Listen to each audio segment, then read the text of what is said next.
Chapter 37, Act 37, The Final Tale. Act 37, The Final Tale. Somnus. Theodore! Cecil screamed, cupping his hands around his mouth. Where are you? It felt like the 100th time he had shouted his son's name in the span of minutes. His throat was becoming raw, and he could taste the spray of blood droplets on his tongue, but even so, he pushed himself forward, calling out over and over again. Theodore! Please, answer me. You have to be alive. Where are you? They were tearing through a winding white glass path that erupted in a riot of colors as they stepped over each tile: pinks, purples, blues, greens, yellows, towering stalks of crystal branching over their heads in a makeshift arch that spanned in glistening layers far into the horizon.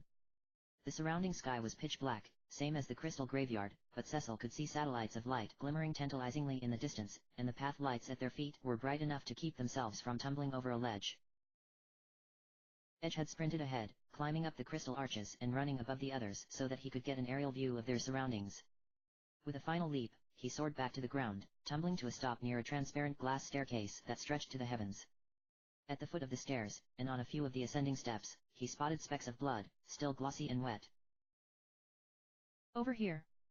Edge called behind him to no one in particular, blanching as he swiped some of the blood with his fingers and brought it to his nose to take a sniff. Ugh, yes, definitely fresh. Kane was the first to arrive, his eyes immediately darting to the blood before Edge could say anything. This doesn't look good. Yeah, Captain Obvious, Edge deadpanned. I knew we shouldn't have left Theodore or the crystals with Golbez. You honestly think Golbez was behind this? Kane rested a hand on his hip. Wouldn't he have taken the crystals along on his little heist if he had any grand plans to screw us over? I don't know. Edge snapped. I should have said something. Or stayed behind. It just didn't smell right. Well, you didn't, Kane glared, even though he was thinking the same exact thing. Wasn't there something they could have done to prevent this? So, shut up already. I don't want to hear anything from you. Edge hissed. You're still on my list for all the backstabbing stunts you've pulled, so don't act like you're any better than Golbez. Kane's jaw dropped, and Edge responded with a double-fisted one-finger salute. Stop it, both of you. Rydia gasped, panting for breath as she barreled up to them. I could hear you arguing my entire way here. If either of you do anything to make this worse for Cecil or Rosa, I will never forgive you. She then noticed the blood spill behind Edge and felt her knees buckle, the fiery energy behind her threat rushing out of her like a punch to the gut. Oh, no. Theodore. Rosa's voice drifted over to them, fragile as china. Golbez. Rydia shook her head, snapping back to her old self and turning her attention back to the two men. I mean it, no more fighting. She proceeded up the stairs, glaring at them once more for good measure over her shoulder. I'm going to check things out up here. Sorry, Edge muttered, and Kane rolled his eyes, turning away. And thus, another temporary truce was begrudgingly born, about 17 years too late, it seemed. A little while later, both Rosa and Cecil made their way to the foot of the stairs, with nothing to show for their search except shortened breath and bloodshot eyes from taking no breaks to blink. Rosa shrieked when Kane pointed out the blood, tears streaking down her cheeks, and Cecil felt like he was spinning in place. His mind wouldn't stop churning out every possible nightmare scenario they could be walking into, each more terrifying than the last. A scream erupted from the top of the stairs, startling the four of them out of their self-pitying stupor. That's Rydia, Edge gasped, turning to gallop his way up the landing. Cecil, Rosa, and Kane followed close behind, never letting up on their pace even as their collective knees ached in protest. After several minutes of climbing, gasping, and wheezing, they finally reached the top, arriving on another level of light-up floors that were sporadically damaged and cracked from green and silver plant-like metallic orbs that were shooting up from the tiles. Some were only as tall as Cecil's knee, while others towered over Kane. The lights that Cecil had spotted from below were floating all around them on rectangular mechanical wreckage. They appeared to be sheets of steel that were bolted together carelessly and unevenly, more of the odd green and silver orbs springing from the tops where the lights were installed. Ahead of them, Rydia was collapsed on her knees, staring in horror at what was hovering between the remainder of the light boxes and the ledge of the very sudden drop-off in the floor. A grotesque mass of cobalt blue tentacles was writhing out of a floating island of alloy and wire, some of them perforated with rows of holes that ejected steam in clockwork bursts, some others twisted together and ribbed until they came to a sharpened point, and others that appeared to be in the process of splitting in two. They started off thick and coarse at the base of the mass, eventually branching off into slender, twitching weaves that were drenched with oil, and the gods knew what else. Trailing between the separate ends in a giant, sloping trail of mucus. In the center of the mass, a pulsing ladder of blue lights rested, coils of tentacles and wires weaving in the spaces between each light. And hanging in midair on each side of the ladder, entangled in a slimy feeler that was pulsing with blinking red lights that moved in time with the central mass, were Theodore and Golbez. Both of them were passed out, heads slumped forward and bodies unmoving with the exception of the occasional muscular twitch of the respective feeler that held them captive. Oh, my gods! The blood drained from Cecil's face as he rushed to the ledge to get a closer look. Rosa clasped her hands to her mouth, stunned into silence, and Kane and Edge both kneeled before Rydia, urging her to get back up, all the while their eyes glued to the abomination before them. Up close, Cecil could hear the bizarre mix of scraping metal and sickening sucking noises as the tentacles slithered about, and desperately called out to Theodore, who was hanging directly out of reach above him. The boy didn't stir, his white face remained expressionless as the tentacle suddenly changed course and yanked him further out of the way, his limbs swinging carelessly like a marionette's. The Eidolons! Rydia squeezed her eyes shut as Kane and Edge hauled her to her feet, gasping for breath. They are warning us. Well, of course. Elle, look at that thing. It's huge. Edge gulped. What is this? Rosa whimpered. What is it doing with Theodore and Golbez? Kane shook his head. There's got to be a way to cut them down. Maybe there's something inside. Cecil cried. He withdrew his sword, pointing toward the vulnerable pockets in the center of the ladder where the wires were feeding through. If we can get in, maybe we can find a way to force it to release them. I can help with that, Edge winked as he reached for his belt. Nothing some exploding shurikens can't fix. Be careful, I beg of you, Rosa whimpered. One wrong move, and they'll fall into the depths and be lost forever. Don't worry. Edge retrieved a set of 3 stars, fanning them between his fingers and gritting his teeth as he took aim. I throw these at Sukainao's head all the time, and as you can see, he's still in one piece. Cecil ducked out of the way and Rosa covered her eyes as Edge tossed the stars, each one embedding into the ladder in the shape of a perfect triangle. A series of warning beeps jingled before they exploded, sending shrapnel and busted wires everywhere and exposing a gaping pit with dozens of pale pink, miniature tentacles twitching along the perimeter angrily. Cecil heard a nauseating pop and a hiss, the many tentacles excreting a thin white film that stretched over the vulnerable opening and promptly sealed it back up. What the hell? Edge balked. It's got a self-defense system. We have to kill the tentacles inside, Cecil ordered. Once those are gone, no more shield. Let me try. Rydia frowned, stepping forward and raising her hand. Firaga. A cluster of flames ran up the perimeter of the film, gathering in its center and accumulating in an explosion that nearly rocked the tentacle ball off its axis. Rosa gasped behind her hand as both Theodore and Golbez were throttled about violently. However, the tentacles held firm, and neither of them slipped away. Peering through the smoke that was barreling out of the core, Cecil could see that all of the pink tentacles had been fried in the explosion, withered up into black scabs that now hung precariously from the entrance. That did it! Cecil exclaimed. Nice job, Rydia. Kane, give me a boost inside. But as Kane made his approach, a series of chugging snaps and bangs echoed inside the darkened chamber, and the tentacles that had steam vents went berserk, shooting off massive clouds every few seconds that made Cecil's skin blister painfully as one swung precariously near his head, a rain of scalding droplets drizzling over him. He bit a hasty retreat, his eyes stinging from the sudden rush of heat, as a set of snaking, twisting wires shot out of the core, looping around each other in the darkness. Moments later, a figure encased in blinding platinum blue slithered out of the core, and it was revealed that the wires were attached directly to its shoulders and backside. The new arrival looked like a wax figurine that had been left too long near an open flame. Their body was smooth and featureless, round, saggy jowls hanging down its hairless face that blended into rounded shoulders and 2 stumps for arms that contained no fingers or any other discernible digits. A lumpy chest expanded into a potbelly that hung over 2 more stumps that made up its legs. 2 blinking, neon-white eyes fastened themselves upon the party, and Cecil suddenly felt a throbbing ache in his skull as alien noises and clicks attacked his senses. It's trying to talk to me. Directly into my mind. He gasped, clutching his head. It hurts. I can hear something. Rosa covered her ears, wincing. But I can't understand any of it. Is this thing responsible for all of this madness? Kane gaped. It's just staring at us. Rydia muttered, averting her gaze. She didn't like the way it looked at her, as if it could see the very depths of her soul, like it could start rattling off her deepest, darkest secrets the same way one recited the alphabet. The creature tilted its head, reaching back to one of the wires jammed into its back and pulling it out with a loud thwack that resembled a boot being pulled out of the mud. It turned back to the party, blinking slowly 3 times with transparent eyelids. An epicene voice suddenly poured out of the strange metal orbs that were perched along the surrounding satellites, and Cecil and Rosa felt the pain in their heads gradually drain away to a hollow emptiness. Let me try this. To see if you can understand my words. Who are you? Cecil asked tersely, raising one hand. And what is all of this?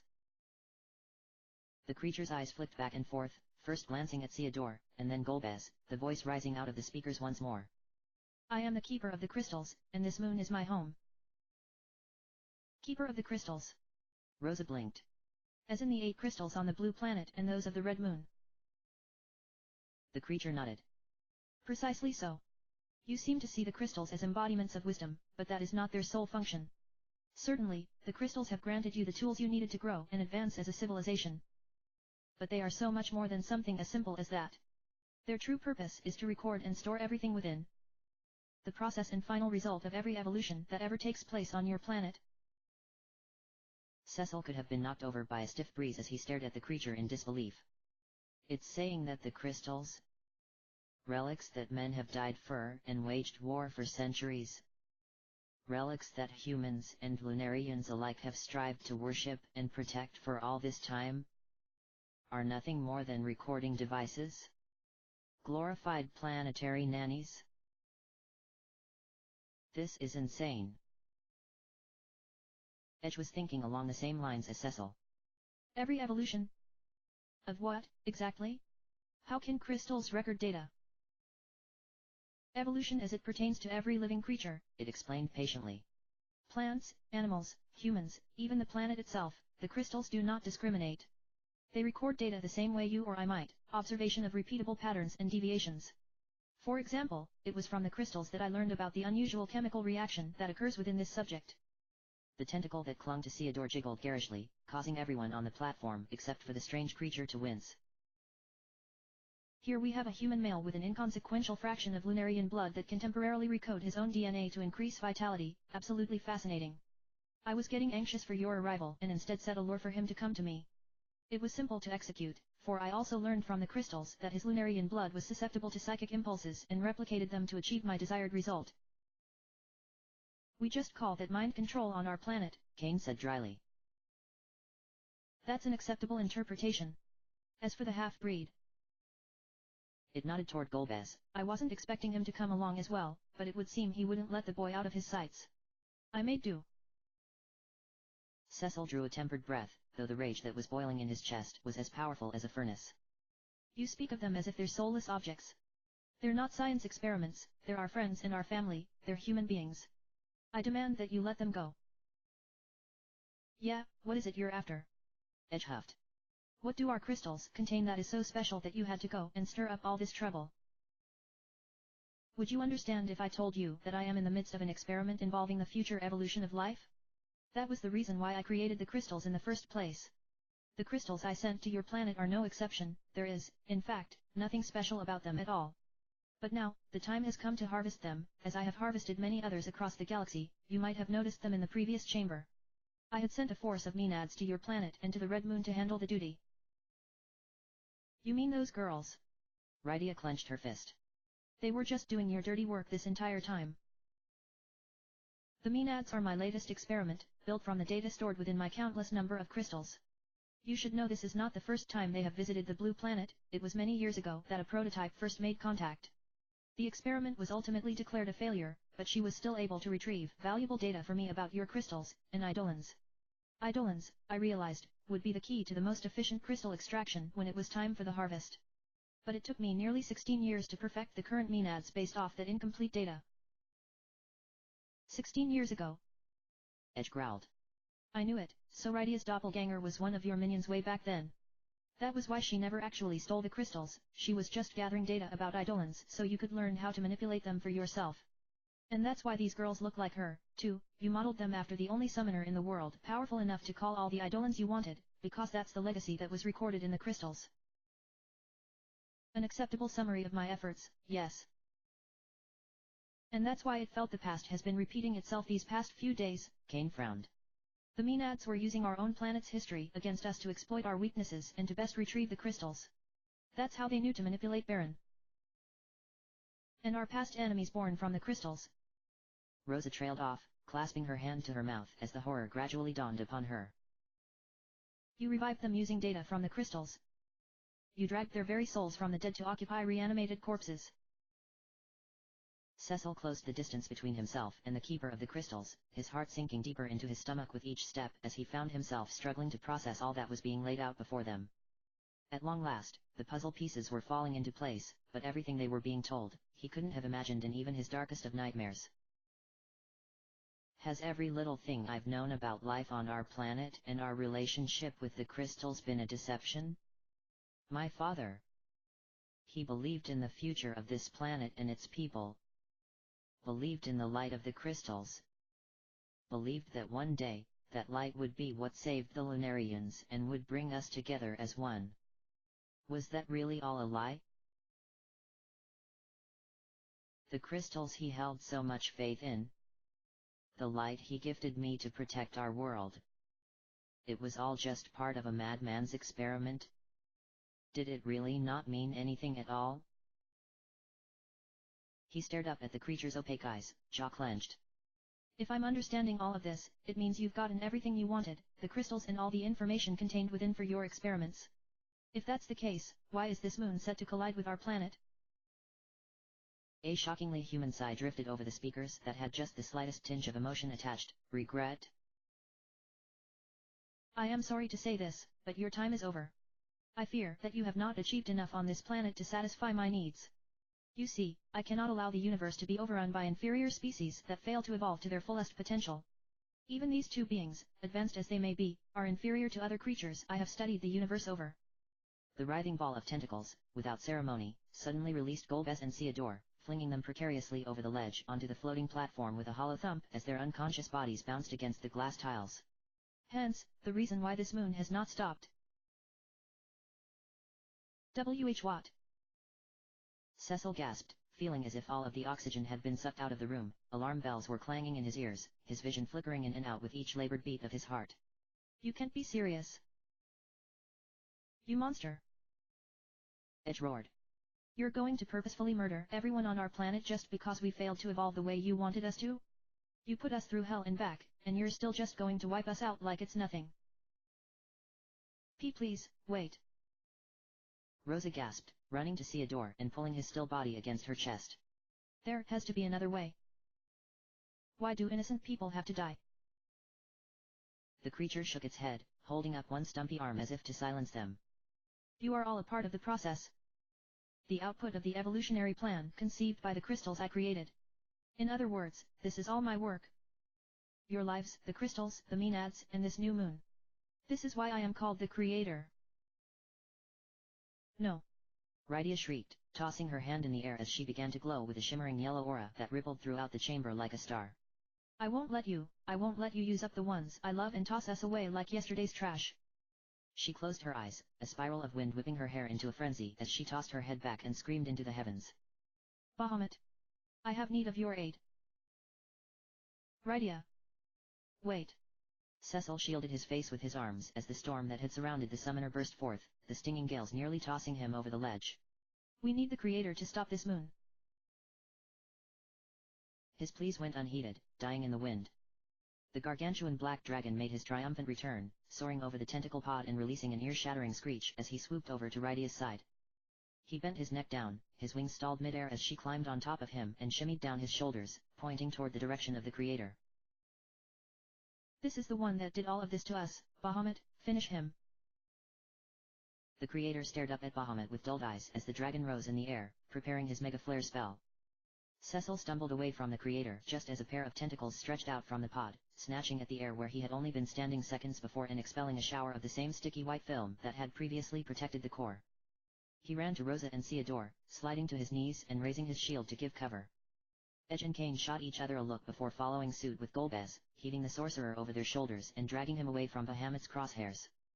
With a final pump of his wings, Bahamut tossed his head back and spewed molten fire and popping flares over the ball of tentacles and the creator, who unleashed a shriek that echoed maddeningly over and over on the surrounding speakers against the non-stop roar of the flames. When the smoke finally cleared, half of the tentacles were limp and shriveled up on the core, scorched obsidian. Yet many more were still caught on fire, writhing angrily. The creator had slumped into a puddle of glowing goo in the flame-riddled entrance of the pod, the wires that had been attached to its back now yanked free and twitching about like a pit of vipers as silver sparks flew from the ends. Is it over? Edge winced, peeking out from beneath his cloak. Bahamut disappeared in a swirl of crystals, Rydia gently gliding back down to the others on an air current born from his wings. But just as her feet touched the ground, the goo that had pooled where the creator had been standing began to quiver and raise, molding into a new form. This time, instead of a misshapen blob, a svelte, androgynous human body emerged, platinum blue hair falling over its shoulders in soft waves that framed a pair of wide, penetrating blue eyes. A pair of transparent lips formed beneath a delicate slope of a nose. The naked figure stepped forward on fully formed feet, raising its arms and summoning two of the seizing live wires, which rose into the air and promptly plunged into its shoulder blades. What is this? Cecil's stomach lurched at the sound of the creator's flesh tearing open to accommodate the alien appendages. A new form spurred by Bahamut's magic? The creator twitched slightly as sparks burst from its back and it stepped down to the platform, its eyes rolling up toward the heavens as if it were intending to address the very cosmos themselves. Long ago, I was born on a blue planet, one much like your own. We prospered more than we could ever sustain, until we consumed our very planet down to its core. By the time a small group of experts noticed, it was already too late to reverse the trend. So, we abandoned our home planet and embarked on a space-wide search for another star on which to live. Months and years passed, and generations lived and died aboard our fleet as we voyaged. Eventually, our ability to survive slowly deteriorated to nothing, stunted by the artificial environment we lived in. The result is this new moon you see. The remains of our space fleet. You trudged through our villages, our gardens, our attempts at cultivating a home. I am the very last survivor of my race. So that's what all those strange places here were. Rosa whispered. If the creator heard her, it did not pay her any mind. It continued to stroll down the platform, a queer twist set in its mouth as its eyes now swept over each one of them. Despite just being burned alive by Bahamut, it didn't seem too keen to counter, yet. What kind of civilization should we have built? How should we have evolved instead? In search of an answer, I embarked on a lifetime of experimentation, creating the crystals to record all of my proceedings. After I made them, I sent them out to countless planets. Any place that had the potential to sustain life. Cecil rose when the creature reached them, gesturing for the others to stand down as he took a few hesitant steps forward, lowering his shield to his side. And every planet that you retrieved those crystals from, you made to perish? Because you have yet to find the answers you seek. The creator nodded serenely, and Cecil felt a cold sweat break out on the back of his neck, terrified of asking his next question for fear of giving life to the cruel truth that he somehow already knew in his heart of hearts to be real. He didn't understand how. He knew, but was sure it had something to do with the way his Lunarian blood was howling in anguish inside his ears, how every survival instinct inside of him had raged awake and was screaming for him to run far away. But he had to know, he had to hear it from the creator's lips, regardless if he made it out of this alive or not. And the Lunarians' home planet, the star they occupied before the Red Moon, you were the one that destroyed that too, weren't you? You were the great behemoth of which Fusoya spoke that devoured their planet whole. The creator smiled slightly. The Lunarians have always held a fascination for me. Not only did many of them manage to escape the initial harvest, but they even absconded with one of my crystals, that even to this day, I haven't located. And now, for me to discover all this time later that they've also managed to breed 2 generations of a hybrid race. It cut its eye to Theodore as it spoke, then turning back to Cecil. Those with lesser knowledge of such things would call such a feat a miracle. But to me, it's merely straying from evolution, a temporary diversion on the path to extinction. My Maenads found the Lunarians' Red Moon, and now this blue planet that they fashioned to be a sanctuary. Why they chose to deny a fate that was sealed for them so very long ago, I suppose I'll never understand. Cecil lowered his head, his hair falling over his face as the first tear spilled over, sliding down the curve of his cheek and splashing onto the tile below with a delicate plink that caused it to ignite with a soft blue glow. Father Fusoya, I wish you were here. I wish you could see the face of the monster that did this to our people. You really have to ask why the Lunarians did all of that? It's because they wanted to survive. Because they had found a reason to go on, despite all the needless pain and suffering you imparted upon them. Isn't that why you're standing before me right now? You wanted to survive. You too, found your purpose that kept you from fading away. Cecil shook his head, feeling his fingers involuntarily curl into a fist as another tear fell. But you twisted that survival instinct into something ugly and hateful. Something subhuman. To survive. The Creator trailed off, pressing its fingers to its lips. But in the end, it would still all be for naught. What's the point of an inferior race wasting precious energy and resources in a universe that is finite? Someday, we'll all die, and what will we have accomplished if we have not furthered the evolutionary chain to ensure that life goes on? Those that do not contribute should just get out of the way. The ethical path is to eliminate them before they have to know the absolute despair that comes with waiting to die, knowing that there is nothing to be done that will save them. You're wrong. Cecil cried. The universe. It's... The Creator suddenly gave into a terrible tremor, clutching its sides as it stumbled backward and threw its head back. Behind it, the two wires that had injected themselves into its back were glowing a faint red, trails of smoke rising from throbbing pustules that had formed over its shoulder blades at the insertion points. I am sorry. But my craft cannot hold out any longer. The chemical reactions that were controlled by my outer frame, they are changing me. My brain has started to transform. Cecil, Kane cried.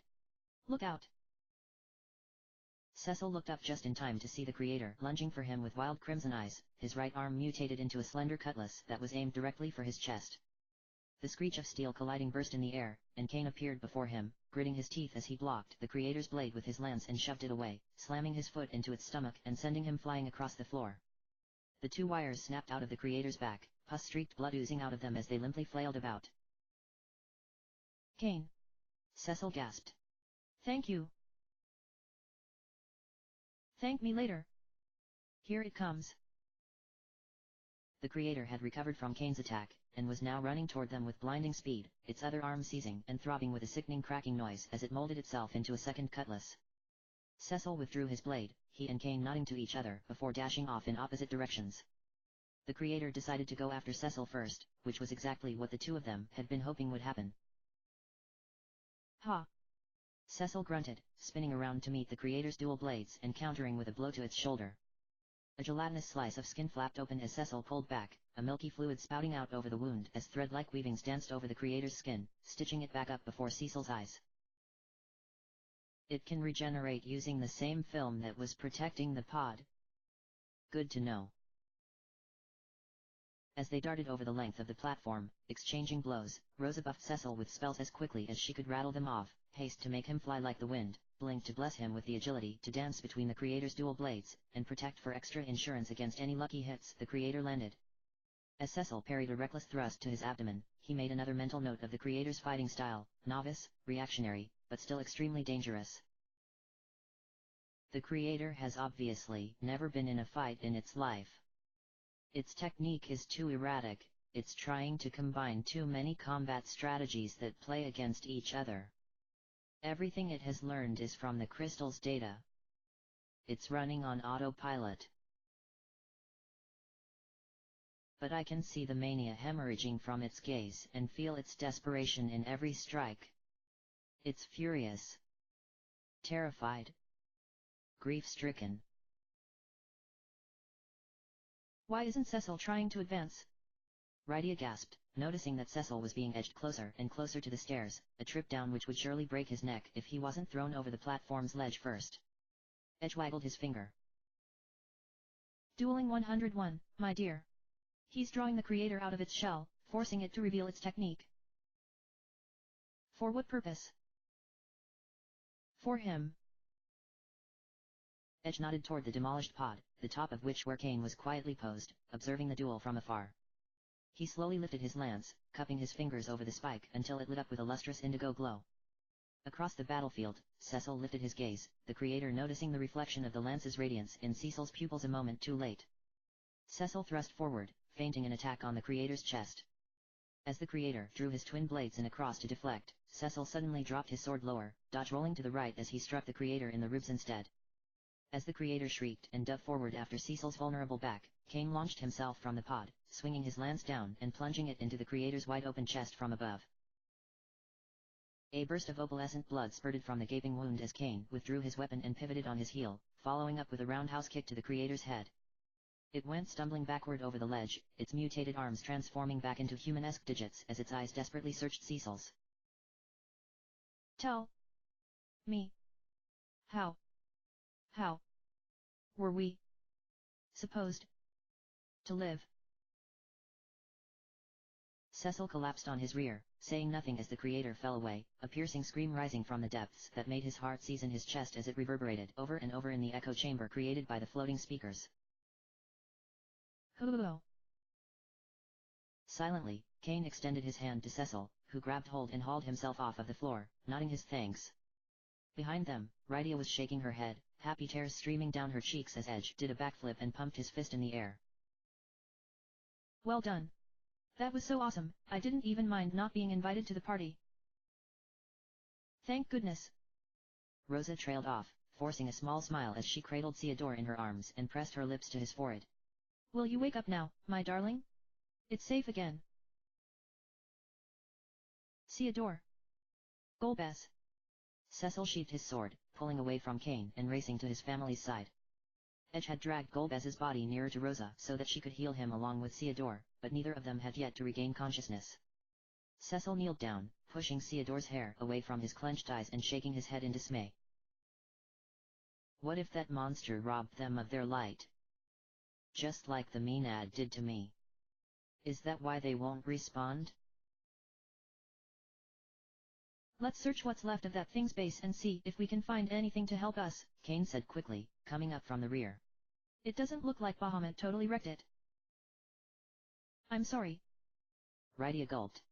My anger. I couldn't stop myself, and... She lowered her head. All I could think about were the Eidolons. Those poor Maenads, born and bred to be used as interplanetary reapers. And all of our needless suffering. Just for the Creator to retrieve 8 meaningless pieces of glass. It's okay, Rydia, Rosa said softly. We know now that the Creator had intentions of harming us one way or the other. No one blames you. Cecil had crawled over to Golbez, shaking his shoulders roughly as he sputtered off rays and cura spells, cursing under his breath when there was no response to the influx of magic that soaked into the sorcerer's body. Brother. I know you can hear me.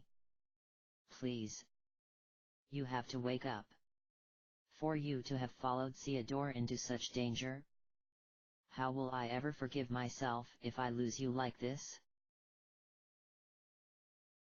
Cain and Edge made their way to the pod, about to leap inside when a staggering quake rocked the platform, sending the dying, roasting tentacles into a renewed frenzy as they smashed into the glass at the invaders' feet, sending chunks of the floor spiraling into oblivion below. Edge and Cain leapt back just in time to keep from tumbling over, watching with muted horror as the pod began to convulse and secrete massive amounts of syrupy white film, coating itself in seconds and spilling over into glistening globules that began to sprout hundreds of bulging, blinking blue eyes that resembled those of the Creator's second form. The surviving tentacles that were doused in the film began to merge together, forming a supersized trio of wiry fins that extended from the sides and top of the pod, undulating eerily like wind-swept banners. A series of wet popping noises rang out, blood-red spikes emerging from the many eyes and newly formed, leaky abscesses that sprung up the rapidly stretching and extending rear. Oh, no, no, no, no, no. Edge screeched. Hell no. Cain dragged the shell-shocked Edge out of the way just in time for a cavernous maw to split apart where the entrance to the pod had once been, a black, serpentine tongue darting out between jagged rows of sharpened teeth and beckoning a tidal wave of acid purple vomit that promptly dissolved what had been left of the floor after the tentacle's assault. As the debris fell away and everyone made a desperate retreat from the ledge, a shapely silhouette clawed its way through the top of the now quivering mass, flecks of pus and gelatin-like flesh flying in the air as it finally managed to penetrate the surface.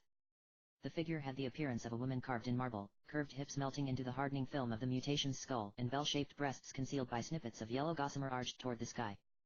A blank, featureless face with the exception of two misty eyes and a slit for a mouth crowned her swan-like neck, yards of liquid silver hair drifting behind her against the backdrop of space. The mass began to rise in the air shakily, two violet-tinged wings bursting from her back and ushering forth a powerful zephyr that reeked of blight and a nauseating sweetness that made Cecil's eyes water as he threw himself in front of Rosa, Theodore, and Golbez to shield them. Is this the creator's next form? Rydia gasped. How could it?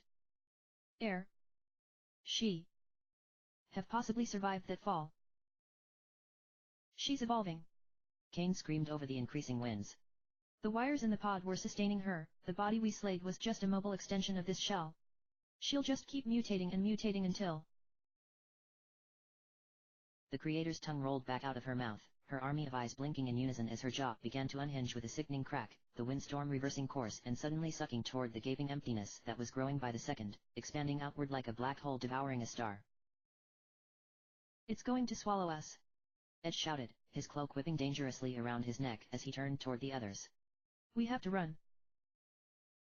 A violent current broke through, and Cecil was abruptly swept off his feet, his body twisting chaotically as he clawed at the slippery glass tiles to try to drag himself away from the storm.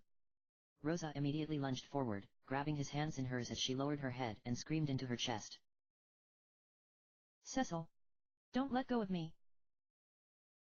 Rosa! He felt something hard collide into him, knocking the wind out of his lungs. The numbing realization that he had let himself slip away from Rosa's grip turned his blood to ice as he flew backwards, collapsed into a crumpled heap of limbs that no longer touched any part of the floor. His head spun from the swells of pain that engulfed his nerves, atoms of black dancing in his vision and Rosa's cries fading away as he twisted his neck and got a hazy glimpse of what had crashed into him. It was Theodore's listless body, sailing headfirst into the creator's waiting mouth. Cecil's eyes slid shut, the final fragments of his urge to fight fleeing his broken body in a brilliant burst of starlight.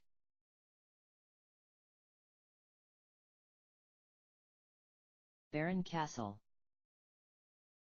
Ha! Take that, nasty imp! The apprentice black mage brought his rod down with a crash, smashing it into the already much disfigured, thanks to a previous round of beatings, hooked nose of the imp before him. The monster's eyes rolled in the back of its head as it fell to the floor, fading into dust before it could hit the ground. The mage threw his hand up in a cheer, not that anyone else around him was paying much attention amid the chaos that had erupted. The throne room at the castle was spilling over with monsters that had appeared seemingly out of nowhere. 1 minute, the boy had been hiding in the black magic classroom with his friends after the first distress signals went off, remembering what King Cecil had told him the last time the monsters had come, that he needed to be a good boy and wait things out. The next minute, the door to the classroom had been smashed open by a barrage of bombs, a full classroom's worth of blizzard spells had made quick work of them. His class had retreated to the throne room, which they had found to be utterly decimated, with many other villagers that had taken refuge, but King Cecil and Queen Rosa were nowhere to be seen. Shortly after, the monsters had poured in after them, forcing everyone into battle. Suddenly, a veil of moonlight swept through the darkened chamber, shining through the gigantic hole in the northern wall where a row of picture windows had once been and bathing both monster and baronian alike in divine radiance. Much to the villagers' shock, the monsters fell back, bursting into piles of dust one by one. The apprentice lowered his rod, glancing toward the destroyed throne a few feet away in confusion as the light began to drain away as swiftly as it had come, the last of the monsters fading away. He suddenly got the strangest feeling that someone was watching him. In fact, it was the same as the warm, floaty feeling that had spread through his chest after King Cecil had saved his life a few days prior. King Cecil! The boy whispered, and a woman who had been fighting a cockatrice next to him whirled around, blinking as she lowered the knife she had swiped from the castle kitchens. What of King Cecil? Is he here? The boy shook his head so quickly that his straw hat flopped over his eyes. No. But for a moment, I thought he was right beside me.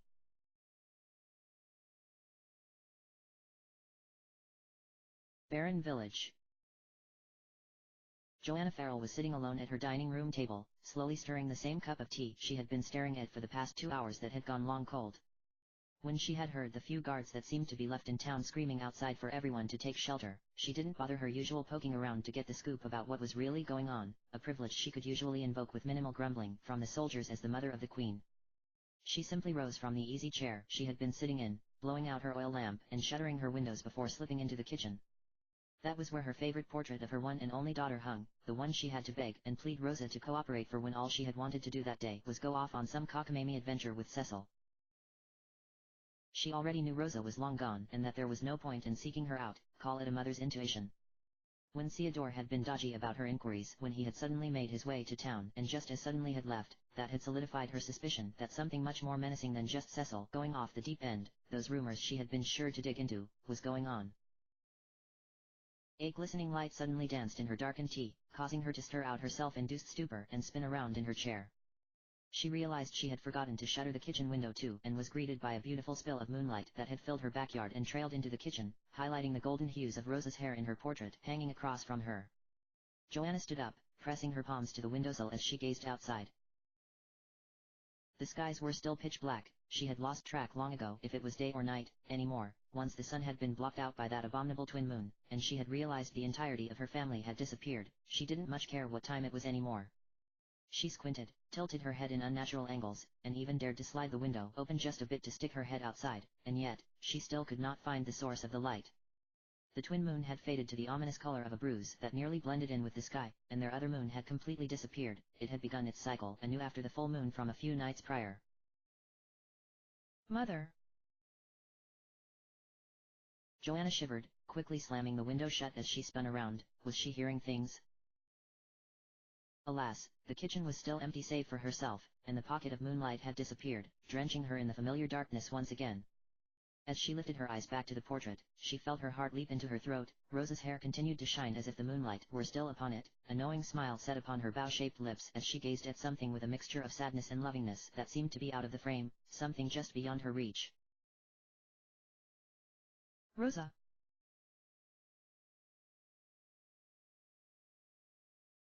Mount Ordeals. The temperatures at the summit of Mount Ordeals had plummeted so steeply in absence of the sun's glare that the normally brisk nights had turned completely frigid, a coating of ice already streaking over the ground and the outside of the abandoned shrine. Inside, all remained as it was before. Wreckage of shattered crystal and glass was strewn about, a trail of dried blood leading from the still void where a mirrored wall had once stood to the middle of the chamber, where it mysteriously and suddenly came to a halt. A serene flutter of breath cascaded from the depths of the void, particles of light daintily rising into the air. O mighty dragoon! You have overcome your lonely trials. I know you are capable of this.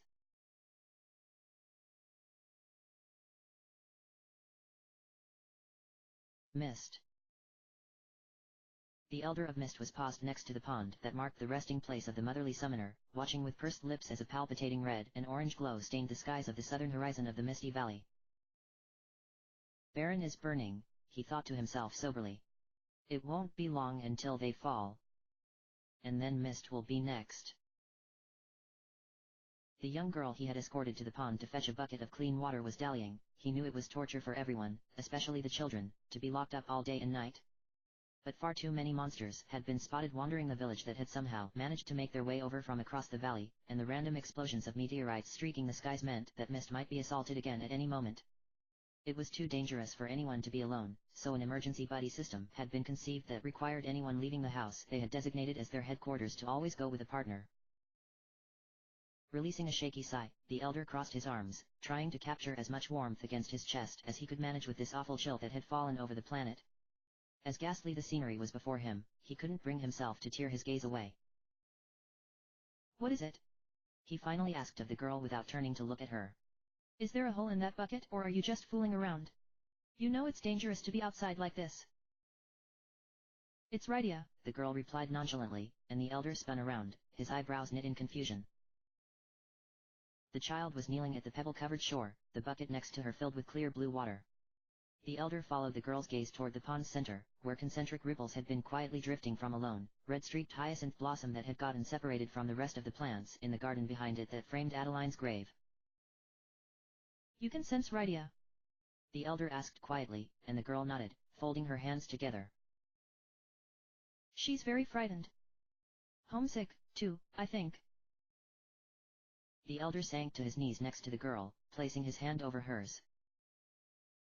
That is why we must pray for her, for Rydia, and King Edge, and all the rest. We must pray for our planet, too.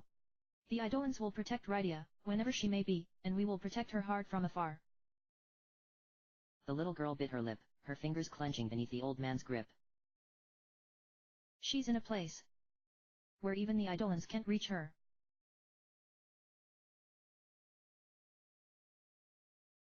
Eblin.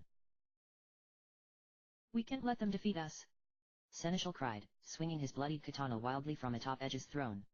Not until His Young Highness returns. Then it will be okay for the monsters to defeat us. Chisaki hissed, planting her high-heeled foot into a Desert Sahajan's face and simultaneously stabbing two others that had attempted to foolishly engage her in a pincer attack. All three monsters fell to the floor in a dead heap, exploding into a pile of musky dust. No. Seneschal huffed. Then he can take over and I can get some sleep. Lady Chisaki. One of the guards gaped as she smeared her knife on her dress before sheathing it.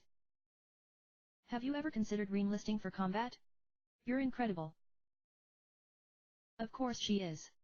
Another guard sniped, hearts dancing in his eyes as he eyed her appreciatively. She's the mother and cousin of two of the Evelyn Four. That pedigree alone puts her light years ahead of us. Oh, boys, Chisaki giggled. You flatter an old woman. But no, I'm perfectly content with my role as occasional backup. I hung up my ninja garb a long time ago. Having a kid is hell on your body, especially one as spirited as my Lapin. The guards proceeded to fall over themselves in insisting just how not old and not hellish Chisaki was, and Seneschal stomped his foot, his eyes wild with rage. You imbeciles are worse than His Young Highness. How could you possibly be flirting at a time like this? Chisaki giggled as she eyed another pair of monsters peering at them from the shattered skylight above, slyly gesturing for them to come at her with the curl of a finger. It's all in good fun, Seneschal. I'm retired from dating, too. Why don't you worry about His Highness' love life, and I'll worry about mine? That is hardly the point, Seneschal began, but Chisaki had already propelled herself into a somersault, latching onto one of the newly arrived monsters with her thighs and twisting until a sickening crunch rang out.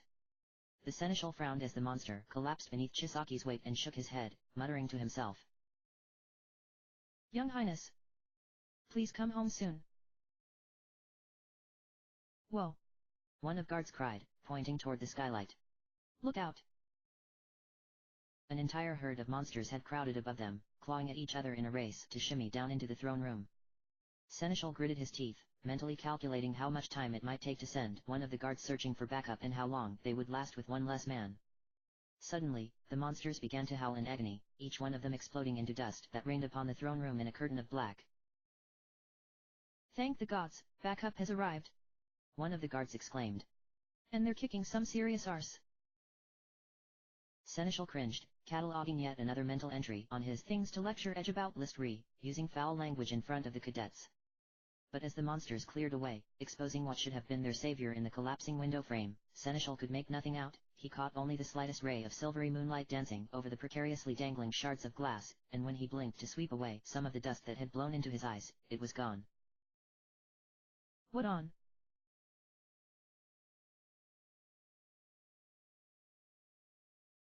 The true moon, surface.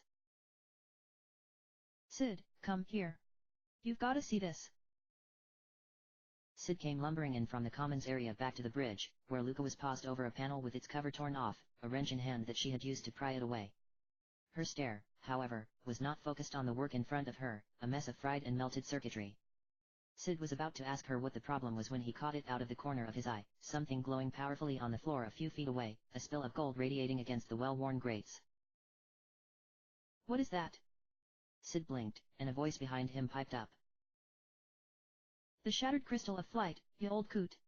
Your memory getting that bad? Palm. Luca barked. Shut that big mouth of yours.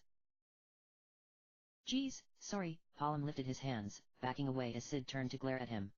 Just wanted to see what all the commotion is about. I needed a break from Porum and Leonora, they are demanding. They're unwell, Luca said dryly.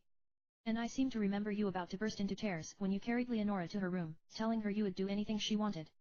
Maybe your memory is the one that's getting bad. Palm huffed as he crossed his arms over his chest. You were totally eavesdropping, stalker. Was not. Was so. Okay, would both of you shut up? Sid cried, pressing his hands to his ears. Look at the crystal now. They instantly ceased their argument, turning back to the glimmering crystal debris. Sliver by sliver, it had begun to float in the air, an obelisk of light erupting in the center of the bridge and capturing each shard into its orbit. Cecil, Sid muttered. Is this your doing? The crystal is repairing itself. Palom gasped. That means we can go home. Not without Cecil. Luca cried. I know he sent us back here. But we can't leave without any of them. This means for sure that they survived Bahamut's attack. I know that. Palom frowned. What kind of monster do you think I am? Luca raised an eyebrow, and he shook his head. And never mind that. What we need to do now is pray to the crystals and pray to Cecil's moon. We have to give them all of our strength, just as we did 17 years ago in the Tower of Prayer. You remember, don't you, Luca? A little. Luca bit her lip. But the crystals were whole back then, and the red moon was part of our orbit. And now? It doesn't matter. Palom shook his head. As long as our will is absolute, we can create miracles. He's right. Sid, Luca, and Palom spun around to the entrance of the bridge, where Porum was clinging to the threshold frame to hold herself up. Her voice cracked as a tear slid down her cheek, splashing onto the wilted whisperweed she still had pinned to her collar. I know the Elder isn't here to help us, and that the crystals are gone. But we still have to try. Palom and I will lead the prayer ceremony in the Elder's place, but we need everyone's help for this to work. I'm on it. Sid nodded. I'll wrangle everyone into the bridge. We'll use the Crystal of Flight's light as our conduit. He pressed the lock release to bolt outside, where he knew at least a few people were helping Luca by investigating the ship's exterior damage and making a report. I'll help with getting Leonora up, Luca offered, setting down her wrench. Palom shot her a wary look, and she crossed her arms, sneering right back. Come on, what do you think I'm going to do to her? Get her all riled up while she's sick by telling her horrible things about me. Palom snapped, and Luca's face suddenly fell, taking him aback. I wouldn't do that. Leonora sees you for what you are. That much is plain to see. If you're so worried about what other people think about you, maybe it means you're not being entirely open with her. About what? Palom blanched, and Luca shook her head, pushing past him. Porum slowly shifted away from the door so that Luca could slip through. Figure it out yourself, genius. Palem's jaw dropped as he looked to Porum, who despite her crippling exhaustion, had a small smile on her face. Do you know what she's going on about? Maybe, Porum shrugged, limping the rest of the way inside.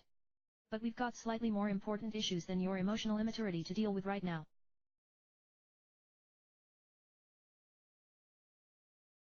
The first thought that drifted through Cecil's mind as his mind slowly awoke from its tranquil, dreamless slumber was how magnificent it felt not to be in pain anymore. It feels as if my body has never sustained so much as a bruise. Every tendon is alert, alive with vitality, abounding with strength. And my heart. At long last, the excruciating chaos has been quelled. His eyes slid open, and he was greeted with a scintillating synthesis of cerulean and crystal that beckoned from all around, such fierce, yet gentle luminosity that he wanted to sink into like the arms of a lover and never leave again. It took him a few moments to realize that he was suspended in mid-air, hovering over a sea of mist that seemed to drift onward forever.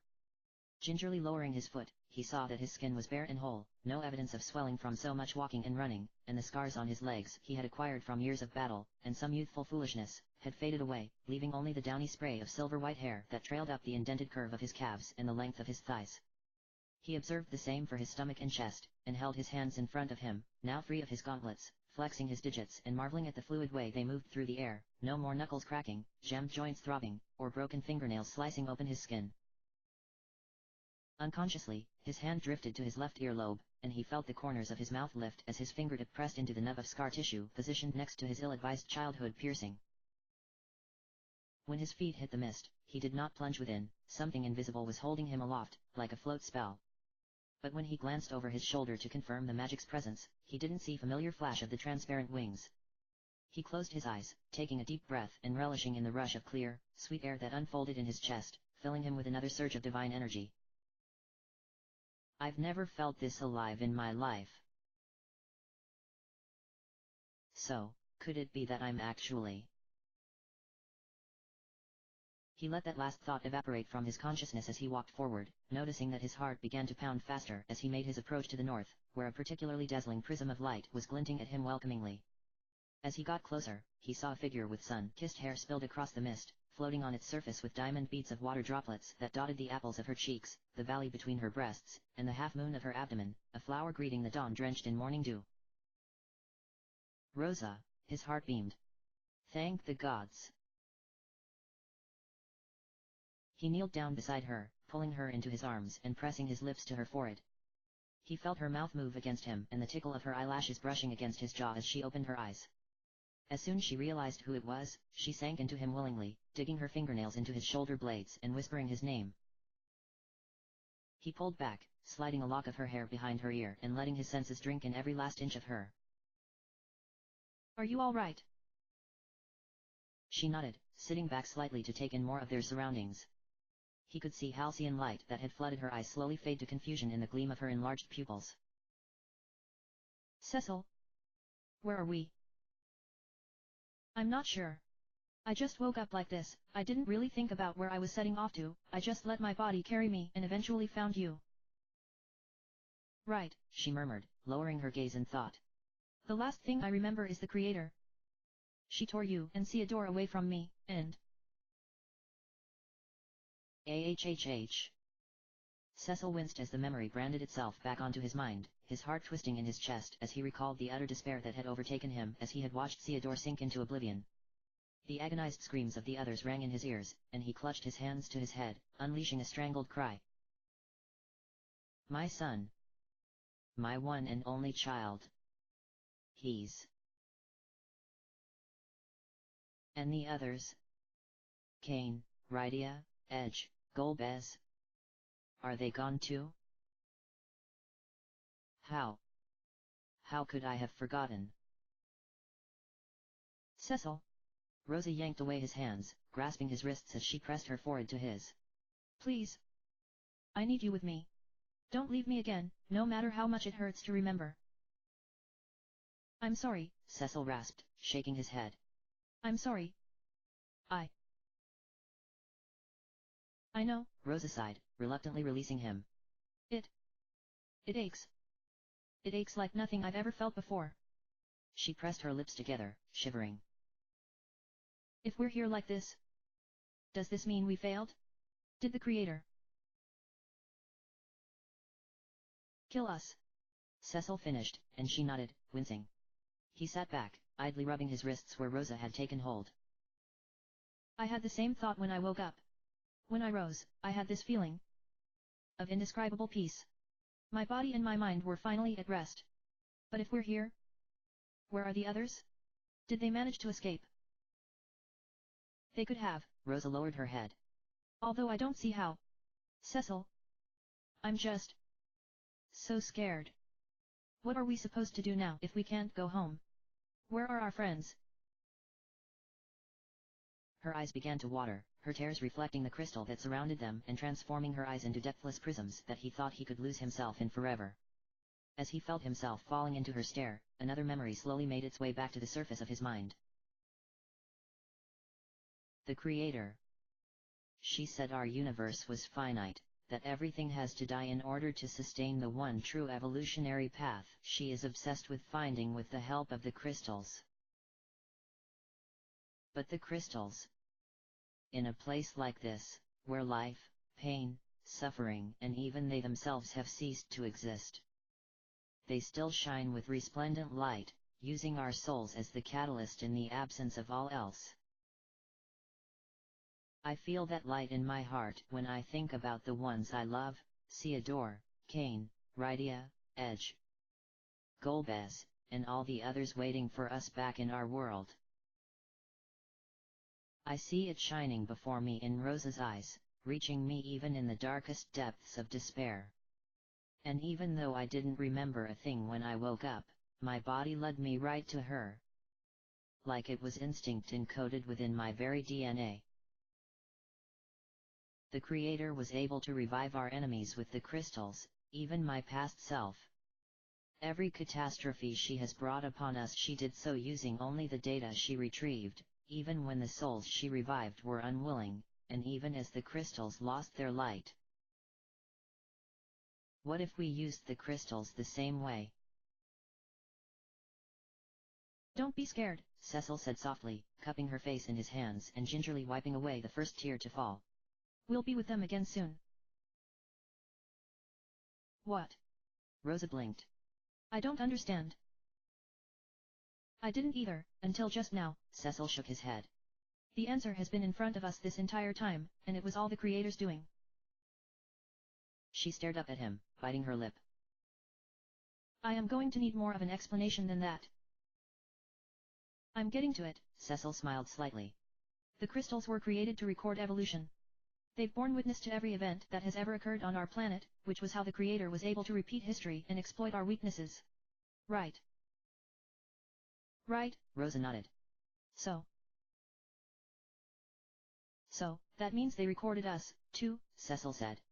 It may be true that our bodies are shells, they die, they decay, they return to the planet. But our souls, thanks to the crystal's watchfulness of our existence, have been made eternal. He took her hand, pressing it to his chest, her fingers curled slightly over his beating heart. That's how my father is able to continue watching over us on Mount Ordeals. How King Baron's soul was revived as an eidolon. How Rydia's mother guards mist alongside her phantom dragon. How our enemies were able to return on this moon. Everything that the crystals record becomes part of their DNA, DNA that is constantly evolving as they acquire more knowledge and expend energy protecting our planet. And that energy fuels the crystals with their light, Rosa finished, her eyes widening. You're saying that our souls became one with the crystals when they were imprinted upon the crystal's memory? Does that mean we can harness their power even after their light has vanished? That's my theory. The Creator thinks that our universe is finite and has an expiration date that only the most evolved will be able to circumvent, but how can that be if her own creation holds infinite energy? As long as there are crystals somewhere in the universe, there will be life. And as long as there is life, the crystals will continue to shine, just like darkness and light, they have a symbiotic relationship. By making the crystals in the first place, the Creator ensured we will always have a place in this world. And how are we supposed to use that power to find the others if we're... She couldn't bring herself to say it out loud, that terrible word that meant the end of everything she had known and loved in her short life. She hadn't been ready, hadn't been able to say a proper goodbye. It had all happened too suddenly, with the last memory burned into her mind of Theodore's body being absorbed into the darkness. She had accepted the possibility of what could come to pass when she stepped on the lunar whale, but had buried it deep down inside of her. They had created miracles before, and she had harbored hope that they could craft another. But now... Cecil lowered his eyes, lacing his fingers with hers. He hated to see the ache etched into her features and wanted to tear away the veil of despair that had fallen over her eyes. The dream-tied oath he had sworn long ago to always protect the girl who had become his living dream burned in his heart even now, even when they were both beyond saving. Know this, Rosa, that no matter how many times we may fall, I will pray. I'll pray to the crystals for our souls to be reborn to a new future, one where our suffering ceases at long last, where we can live our dreams and finally grasp hold of happiness. And in that future, no matter what new form you or I may take, or what worlds we end up in, I will always find you. Over and over again, as many times as it takes, I will find you and our friends, and we'll begin anew together. I promise with everything I have, everything I am, I will always return to your side. Cecil. Rosa's voice trembled as she trailed a finger through the hair that had fallen around his face. How can you be so sure? Because I have to be. Cecil caught her hand within his, pulling her into his chest. You, and Theodore, and Cain. And all of our friends who have done so much to shape my world. To shape my very soul. You are my reason to survive. You are my light. The last thing he saw before burying his face in the golden waves of her hair was the twinkling of rainbow rays shining from high above, drifting over them like the embrace of a seraphim's wings. A rush of warmth raced up his cheeks, the cerulean glare from the crystals drowning in a blinding spread of divine luminescence. Crystals of light, crystals of darkness. Please hear my prayer. The crescendo of shattering glass sang in Cecil's ears, the final beat of his heart punctuating the chaos as he collapsed wordlessly in Rosa's still arms.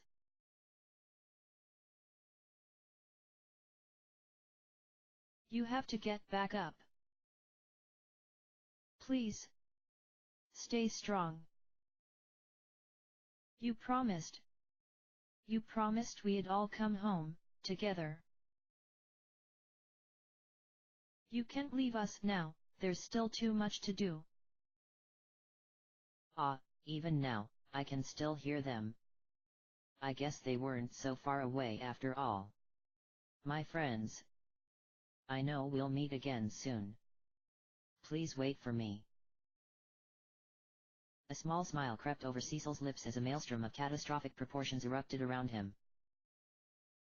The creator, her face twisted in a confused sneer, staggered back as 8 reflections of piercing light shot into the atmosphere and tore away the cloak of darkness that concealed the sky, revealing a brilliant swirl of violet and cerulean stirred into traces of silver moonlight. Spread before her was a mass of quivering, shining crystal that had overtaken the entirety of the platform below, the color so clear and true that she could see through it as easily as water.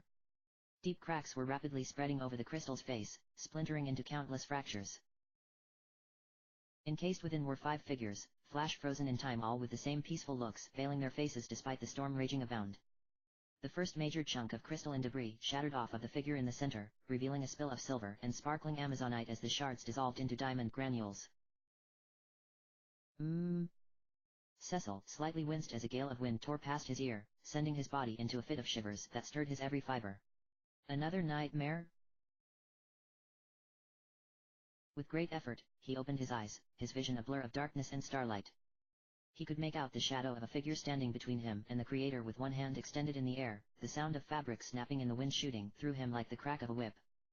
He attempted to lift his hands to grind away the sleep from his eyes, only to realize that they were stuck. He glanced down, his heart leaping into his throat. From the chest down, he was trapped in a tower of crystal, his hands pinned to his hips, crystal that was anchoring him from the raging vacuum that was attempting to drag him into the unhinged jaw of the creator's mutated mouth. How? Cecil rasped, and the figure before him spun around, violet and cerulean colliding as their eyes met, the world exploding into view once more. I can't hold her back much longer, Cecil. Wake the others and harness the crystal's light. Golbez. Cecil gasped. You're alive. And he noticed the glowing shard grasped in Golbez's left hand, sparkling with the same brilliance as the crystal that had embraced his form. Is that? Hurry. Golbez growled, gritting his teeth as he turned back to the creator, his cloak flying up wildly over his shoulders as another cyclone of wind spun past. It was only then that Cecil noticed what else Golbez was carrying, tucked under his right arm, windswept and unconscious but very much alive, was Theodore. The crystal's light. Cecil lifted his head, knowing that he would find what he was looking for before his body had even obeyed his command. Drifting above, oblivious to the surrounding storm, were the blue planet's 8 crystals, each brimming with a luminescence more powerful than Cecil had ever seen in his life. Rosa. Cain. Rydia. Edge. I cannot do this alone, please, wake up. Lend me your strength just one more time. The creator unleashed a world-ending scream as the rest of the crystal binding Cecil and the others shattered in a catastrophic explosion, the broken shards rising into the sky above them like reverse rain. Beams of laser-thin ultraviolet light shot between each of the shards, weaving a shield of light around the 7 warriors and forcing the winds that were sucking them in to come to a sudden and dramatic halt. How is this happening? The creator growled, her voice rising dangerously as the speakers around them became drowned in static and started to smoke. That crystal. It cannot be. Cecil stepped forward, his eyes narrowing as Golbez let out a strained laugh. That's right, it's the crystal that has eluded you for so long, the one you tried to steal from our ancestors when you destroyed their planet. All of this. Golbez gestured behind him toward the shield. Was born from the memory contained within a single shard. In the hopes of countless Lunarians and humans. Oh my gods. Cecil gasped. I handed Golbez a shard of the shattered 9th crystal before the mysterious girl found us in the lunar core. He's been holding on to it this entire time, even though he believed his heart could not gift it light. Cecil.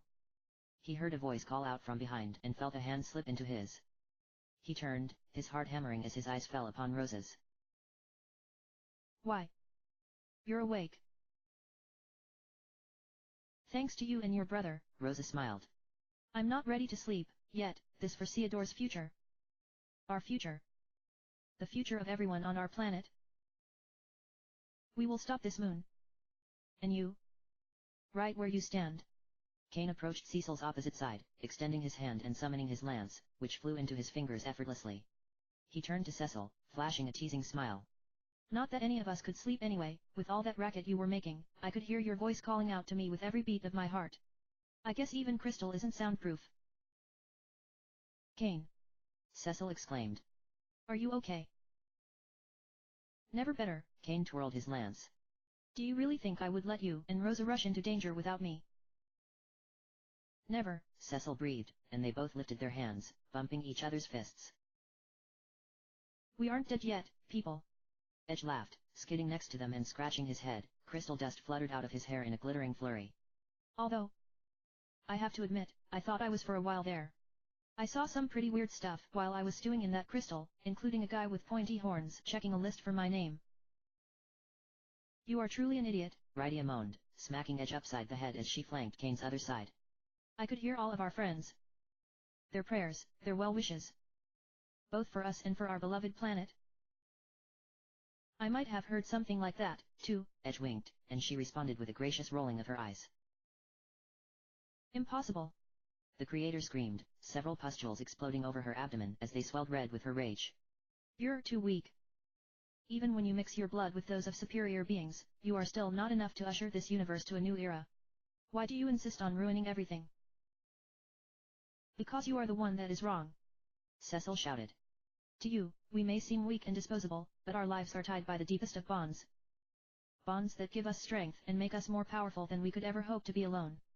You, nor anyone else, shall ever tear them asunder, no matter what kind of trickery you employ with the crystals.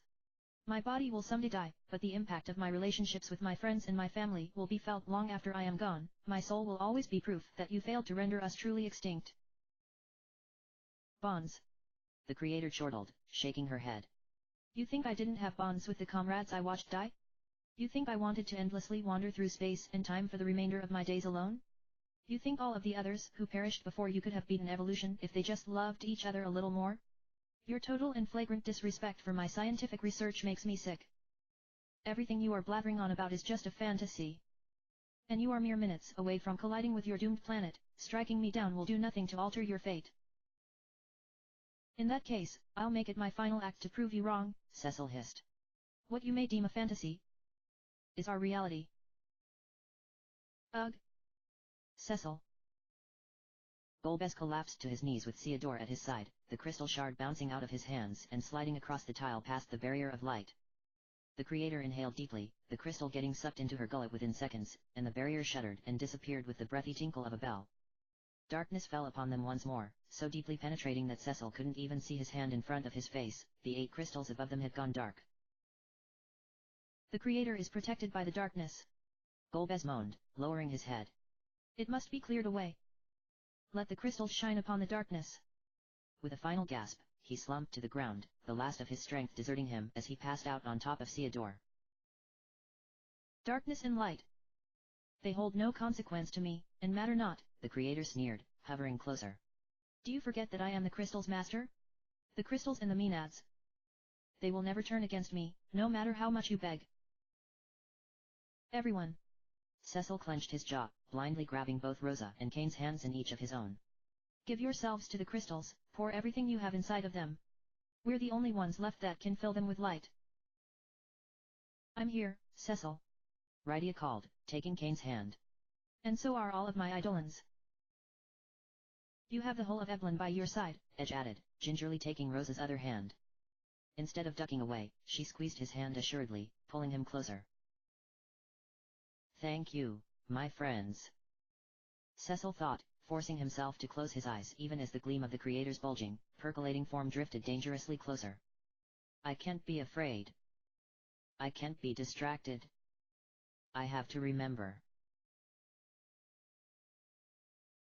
Everything I am. It's thanks to them. Cain. You taught me how to listen to my heart, most importantly when I was too afraid to hear what it had to say. Rosa. You've blessed me with true love. My living dream, my anchor to this world that keeps me from drifting back into a sea of darkness. Rydia. Time and time again, you remind me of the power of forgiveness, and the strength that can be found in redemption. Even after all this time, you still believed in the broken dark night that demolished your village, enough so to risk your life, standing up to the most powerful nation in the world. Edge. It's because of you that I now know that loyalty is born from all types of friendships, old and new, those forged by blood and those forged by fire. You have one of the truest hearts I have come to know from any man, and I'm thankful you've kept a place for myself and my family in yours, even as the days turn into years before we speak again. And Theodore, no, Golbez, my brother. If it wasn't for you, I might have been the one who... Father. Cecil felt a pair of skinny, but strong arms wrap around his waist, crushing the air out of his lungs. When he peered down, he saw Theodore staring up at him, a lopsided smile framing the bow-shaped mouth he had inherited from his mother. And two enigmatic cerulean pools scrunched from laugh lines. Theodore. Cecil gasped, pulling the boy to him tightly. Are you? But as his hands pressed into Theodore's back, he realized he could feel the jetting curve of his shoulder blades through his tunic, and that no plate of armor separated the two of them in their embrace. Pulling back slightly, Cecil realized that his son was dressed simply in white jersey silk and black leggings, his feet bare and his headband missing. His hair was even more of a crazy mess than usual, with spikes that went in every direction, faded back to its usual platinum hue. Theodore noticed the look of confusion on Cecil's face, his smile curving downward slightly.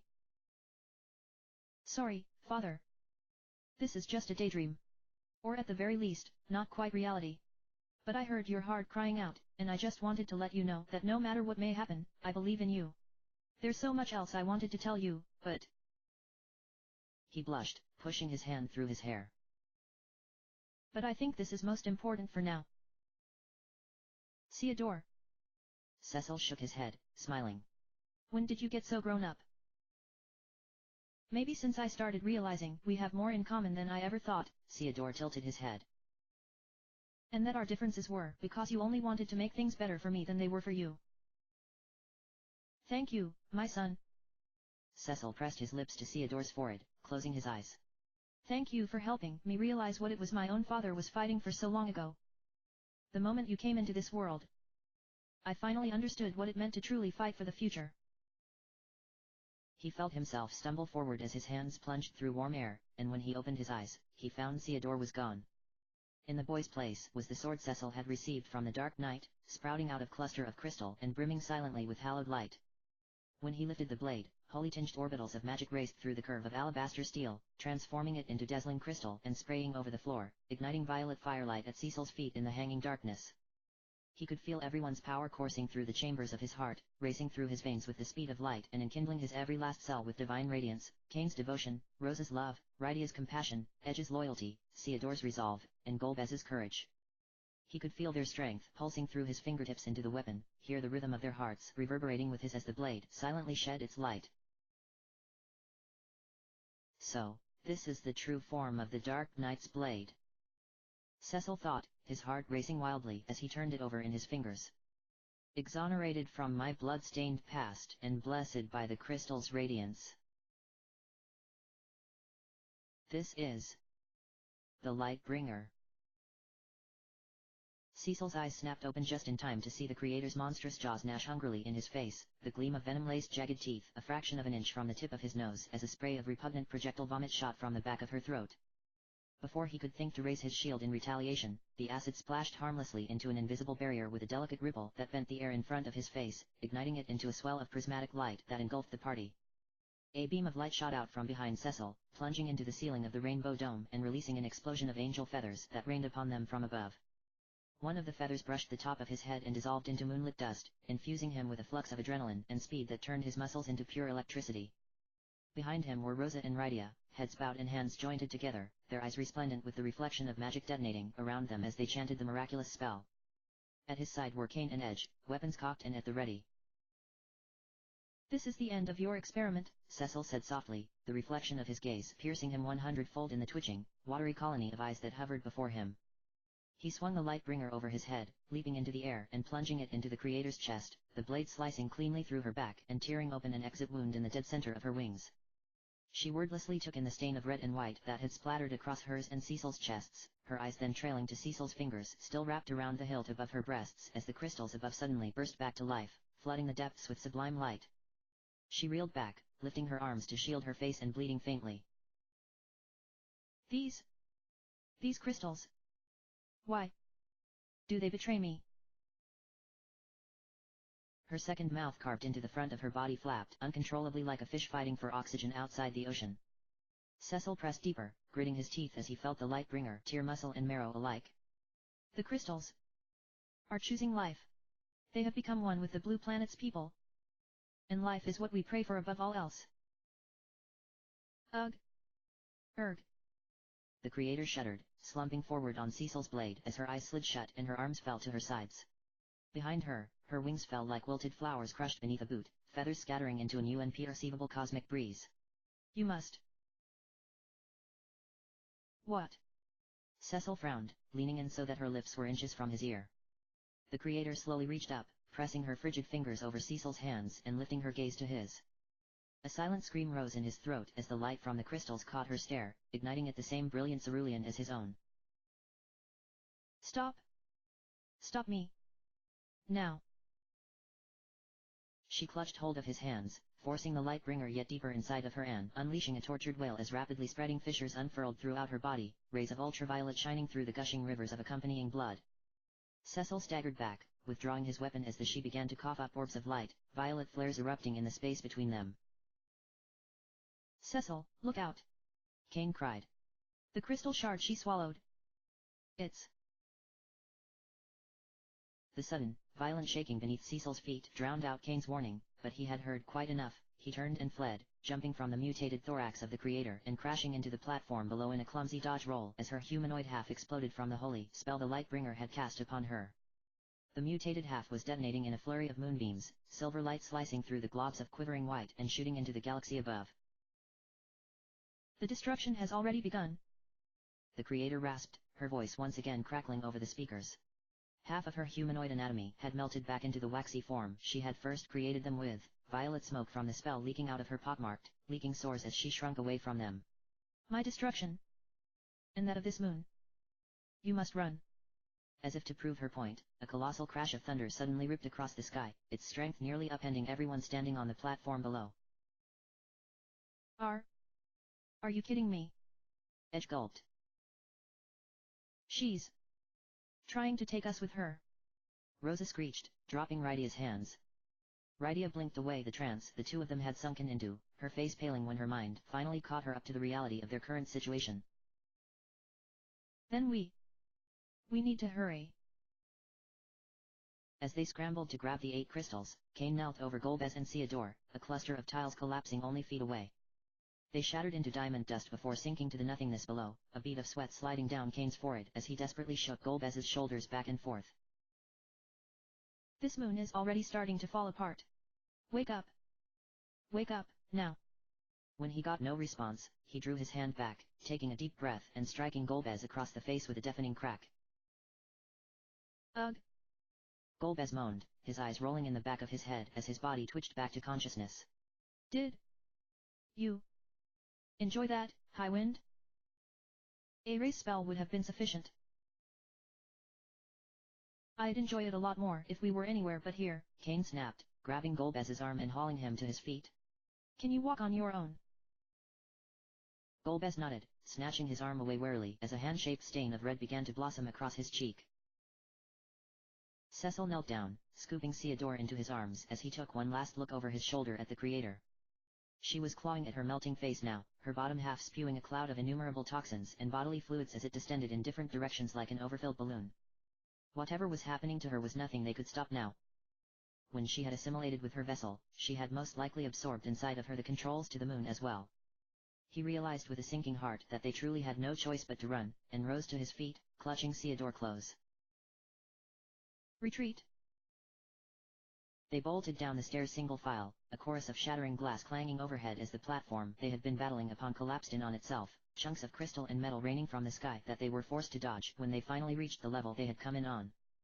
An earth-shaking roar discharged behind them, and the last thing Golbez saw before leaping into the waiting room was the shadow of the battered and dying creator only yards behind them, a trail of pus and acid dissolving their path in her wake. Now they couldn't turn back, even if they had wanted to.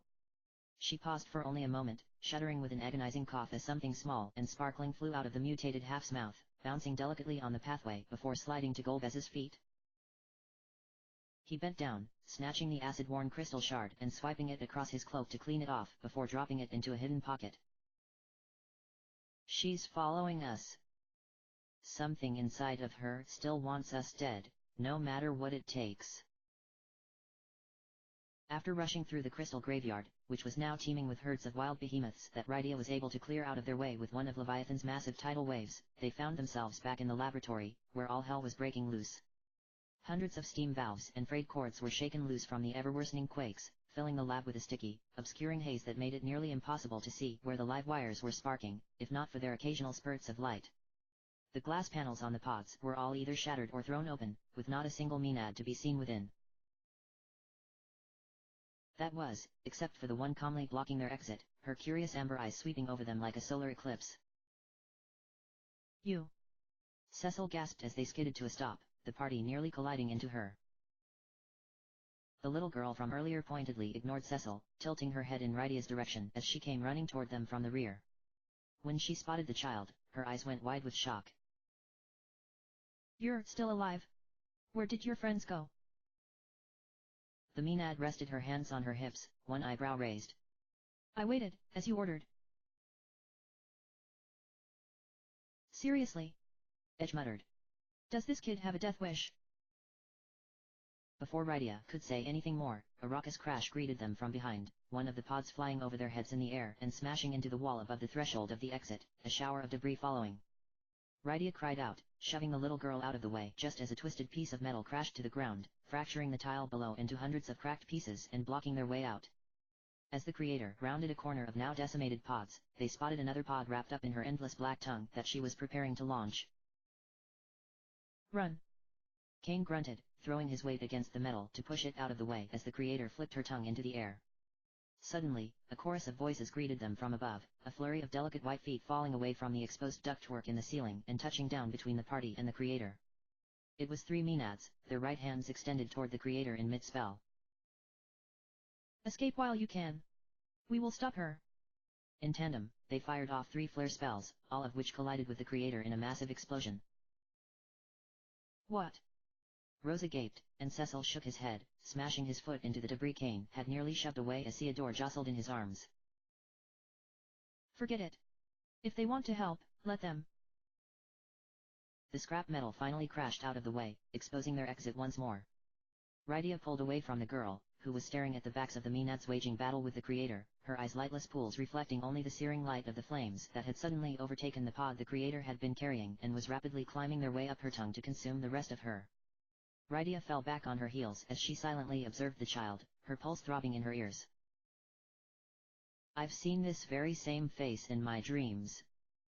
Countless times, in countless nightmares. Ever since that day Cecil and Kane came to Mist.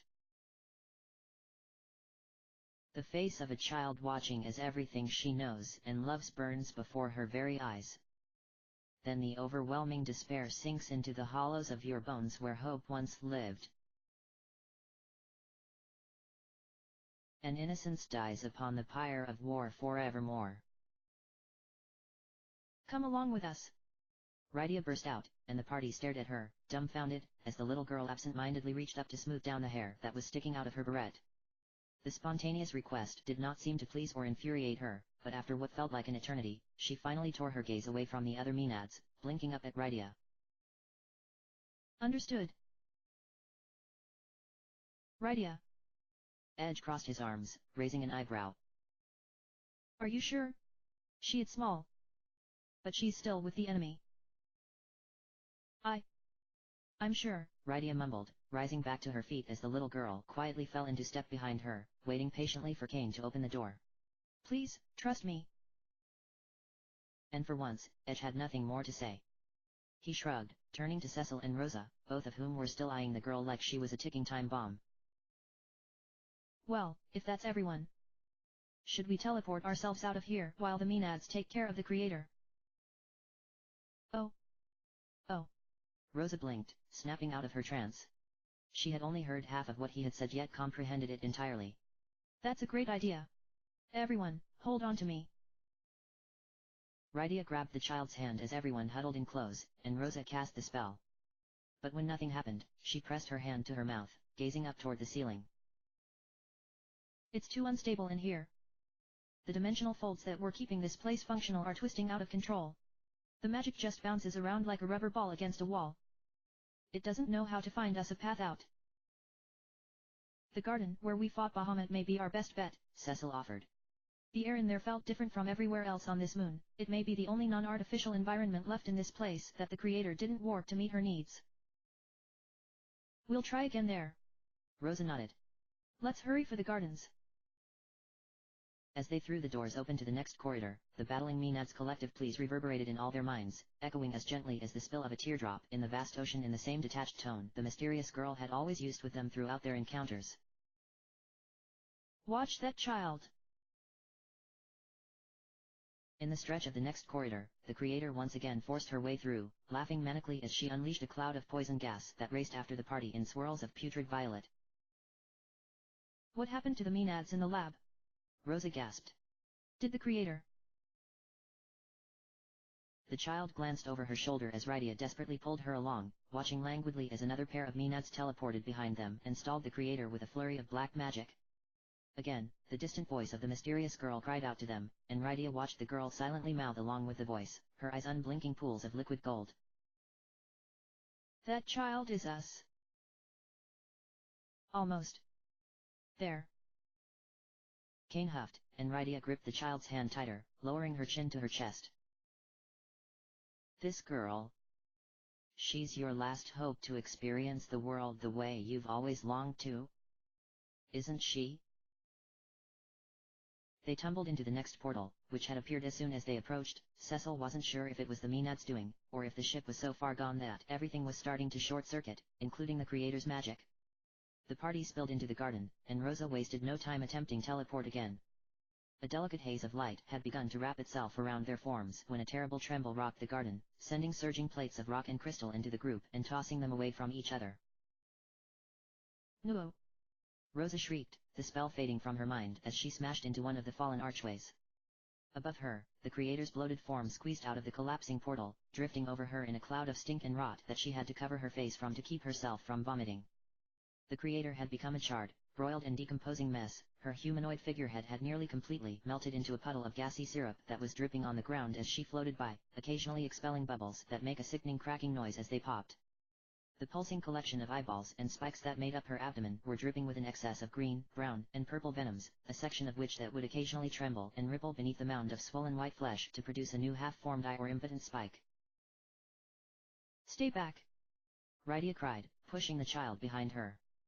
The girl clung to Rydia's leg, gazing up at the Creator wondrously as Golbez, Edge, and Kane pressed forward, shielding both they and Cecil, who was still holding Theodore. He watched Rosa worriedly, but she frantically shook her head to deter him from taking any action, pressing a finger to her lips. She couldn't be sure, but she had thought perhaps the Creator had not noticed her, and she wanted it to stay that way for the time being. If the others could buy her enough time, perhaps she could. You will go no further. Golbez growled, raising his sword. This ends now. Child. The Creator hissed. Return her to me. She must perish. She too, is a failure. Like all the rest. The Maenads. Must not. Creator, how could you? A new Maenad appeared before the party, her eyes watering as she approached the monstrosity with folded, shaking hands. Another one. Cecil murmured under his breath. She's terrified. Rydia gasped. You want us to die. Yet you are our father. The Maenad wept, taking a step closer. And our mother. You taught us all you knew so that we could go into the world and seek out the crystals. In the end, did we truly not make you happy? Did we not assuage your loneliness? Did we not give you hope for a new future with each crystal we returned? Arg. The creator wailed, her remaining eyeballs blinking in unison as another coat of foul fluid secreted out of her. I can't let you. Even my greatest creation is not worthy. Rydia felt the child shift behind her. The Maenad was watching the adult version of herself, her lower lip slack as if she had been interrupted mid-sentence. Sensing the child's stare, the adult Maenad slowly turned around, their eyes locking. The Maenads we met earlier said they were one, Rydia thought to herself. Does that mean this little one saw everything her sisters saw while they were battling the creator? She gritted her teeth, squeezing the girl's hand tighter. What could be possibly going through their minds right now? The creator's mouth fell open with a wet smack upon the crystalline floor, her charred, leathery tongue shooting out and snaking itself around the Maenad's waist before she could even turn to see what was happening. A collective gasp rose from the party as the Maenad was thrown to the ground and dragged across the tiles, kicking and screaming while being pulled into the creator's maw. It did not go unnoticed that the creator's dripping fangs were ensnared with strands of turquoise hair and splashes of blood, confirming the fates of the other Maenads that had bravely intervened on their behalf. Stop! Cecil cried, unsheathing the Lightbringer and shooting a flare of holy magic square between the pair of eyes that were rolling in their sockets above the creator's mouth. That's your daughter. Your last hope for your people to finally experience the future. But he was already far too late. The Maenad was swallowed whole with a swift gulp, a small hand aglow with a glittering black aura, the last trace seen before the creator gnashed her teeth shut.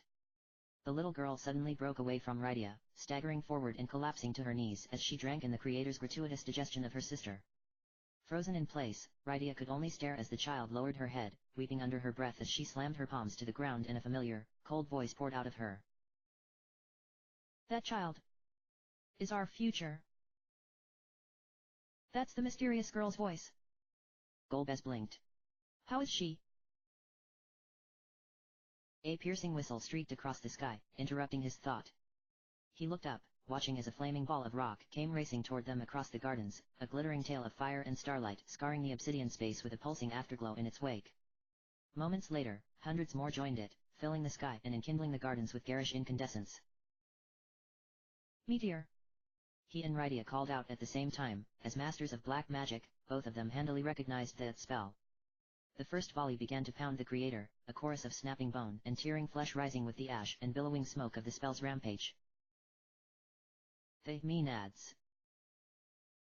Rydia gulped. They could even wield the forbidden black magic, Meteor? Rosa, finally satisfied that the creator was distracted, folded her hands in prayer and lowered her head.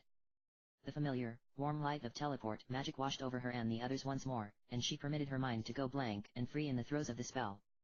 She would carefully construct their destination in her consciousness one ingot at a time, and illuminate the blessed lanterns that would light their path with each exhalation of her breath. We're glowing. Edge gasped, raising his hands. Cecil's gaze immediately darted to Rosa, not being able to help but break into a wide smile. It's Rosa. She's trying to get us out of here. Everyone, get close.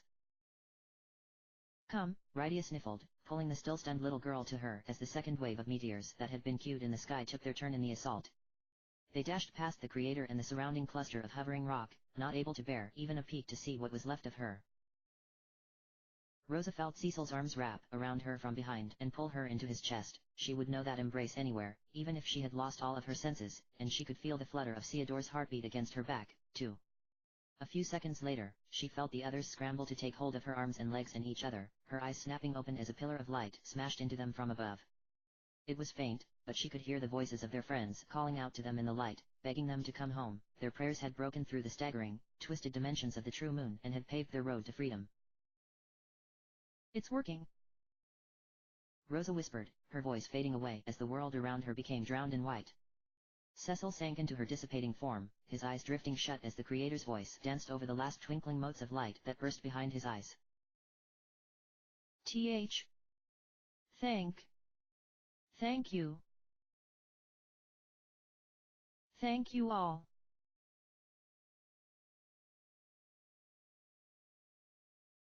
ARandomAudiobookAppeared.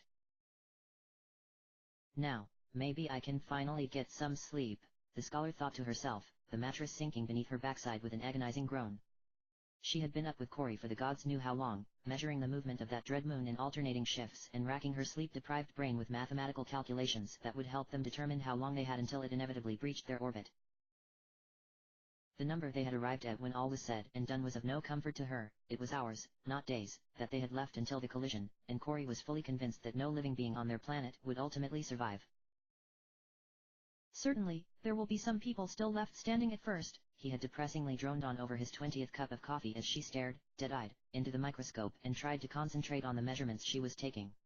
But it won't be long until the environment becomes unhospitable, water supplies will be contaminated, the planet will probably be knocked a few miles out of its orbit, that should be just enough of a difference for the sun to either be too far and we'll freeze to death, or too close and we'll all burn. Oh, and the ultimate wild card, of course. Which would be? The scholar asked irritably, setting down her pencil.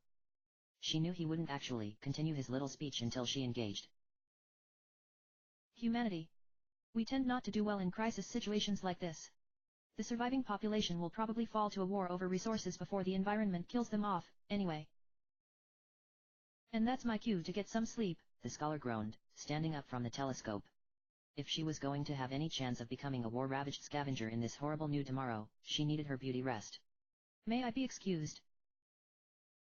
And that was when she had made her way downstairs to the tiny bunk area for Corey's interns and staff, a journey she already couldn't remember making thanks to her utter exhaustion. Just as her head hit the pillow, she heard a dramatic shriek tear across the observatory that made her sit straight up, her heart pounding a mile a minute in her ear. My goodness! Damnation, Sir Corey! She silently scowled. I'm going to be the one that kills you, not this moon or the planet, if you don't let me sleep. She took a deep, cleansing breath, soothing her rage with visions of stabbing Corey over and over again with her pencil and calling back to him in her best behavior voice. What is it, sir? The moon. I'll look at it now. Ugh. She shook her head, reaching over for the curtains next to her bed and throwing them open.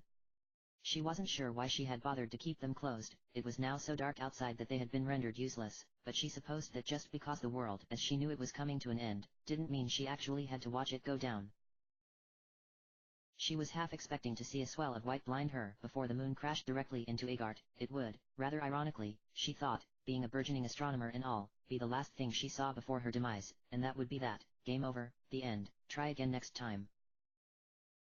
But instead, she was greeted by something far more extraordinary. She was so confused by what she saw that she not only rubbed her eyes and pinched herself to be sure she wasn't dreaming, but also rubbed her sleeve over the pane of glass, in case it had some weird film that was making her see nonsense. With all that done, she peered outside again, only to see exactly the same scenery. The twin moons were hanging in the sky, but the smaller, newer moon was shrinking in size by the second. Just in the time she had looked away to pinch herself, it had already decreased in diameter by several inches. It's moving away from us? She wondered, pressing her palms to the window and taking in a sharp breath. And quite rapidly, too. Moments later, a thin curve of light illuminated in the sky, emerging shyly from behind a wall of darkness. It was the sun.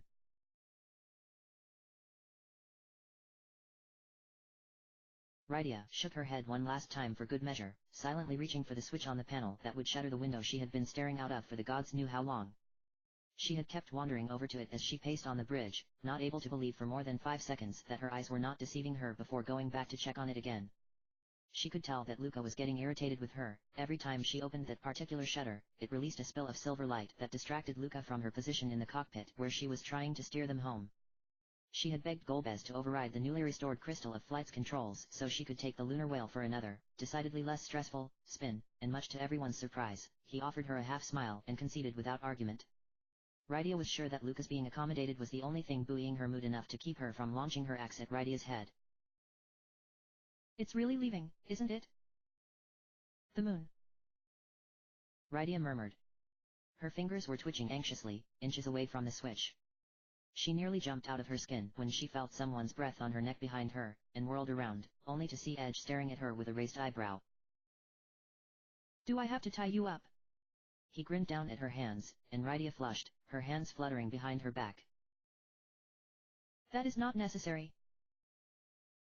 He shrugged, his smile fading only a little as he gazed to the ceiling. You think the Creator sent it away for us, just before the whole thing fell apart? Maybe not for us, Kane frowned. He was standing across from them, perched against the railing that rose between the control panel and the crystal of flight. When Rydia looked up at him, his face was a splendor of golden light. She was briefly taken aback by how noble he looked. In the end, maybe she wanted to save her daughter after all. That child would have been wiped out with the rest of the Maenads if we had not intervened. Perhaps the Creator grew a conscience in those final moments and understood that the child's best shot at survival would be if she came to the blue planet. I didn't think of it that way. Rydia trailed off. The door to the bridge slid open, and Cecil and Rosa stepped inside. And behind them, bone-weary but smiling, was Theodore. Theodore! Rydia exclaimed, running to him and pulling him into a big hug. You're finally awake. He laughed as he sank into her, patting her back.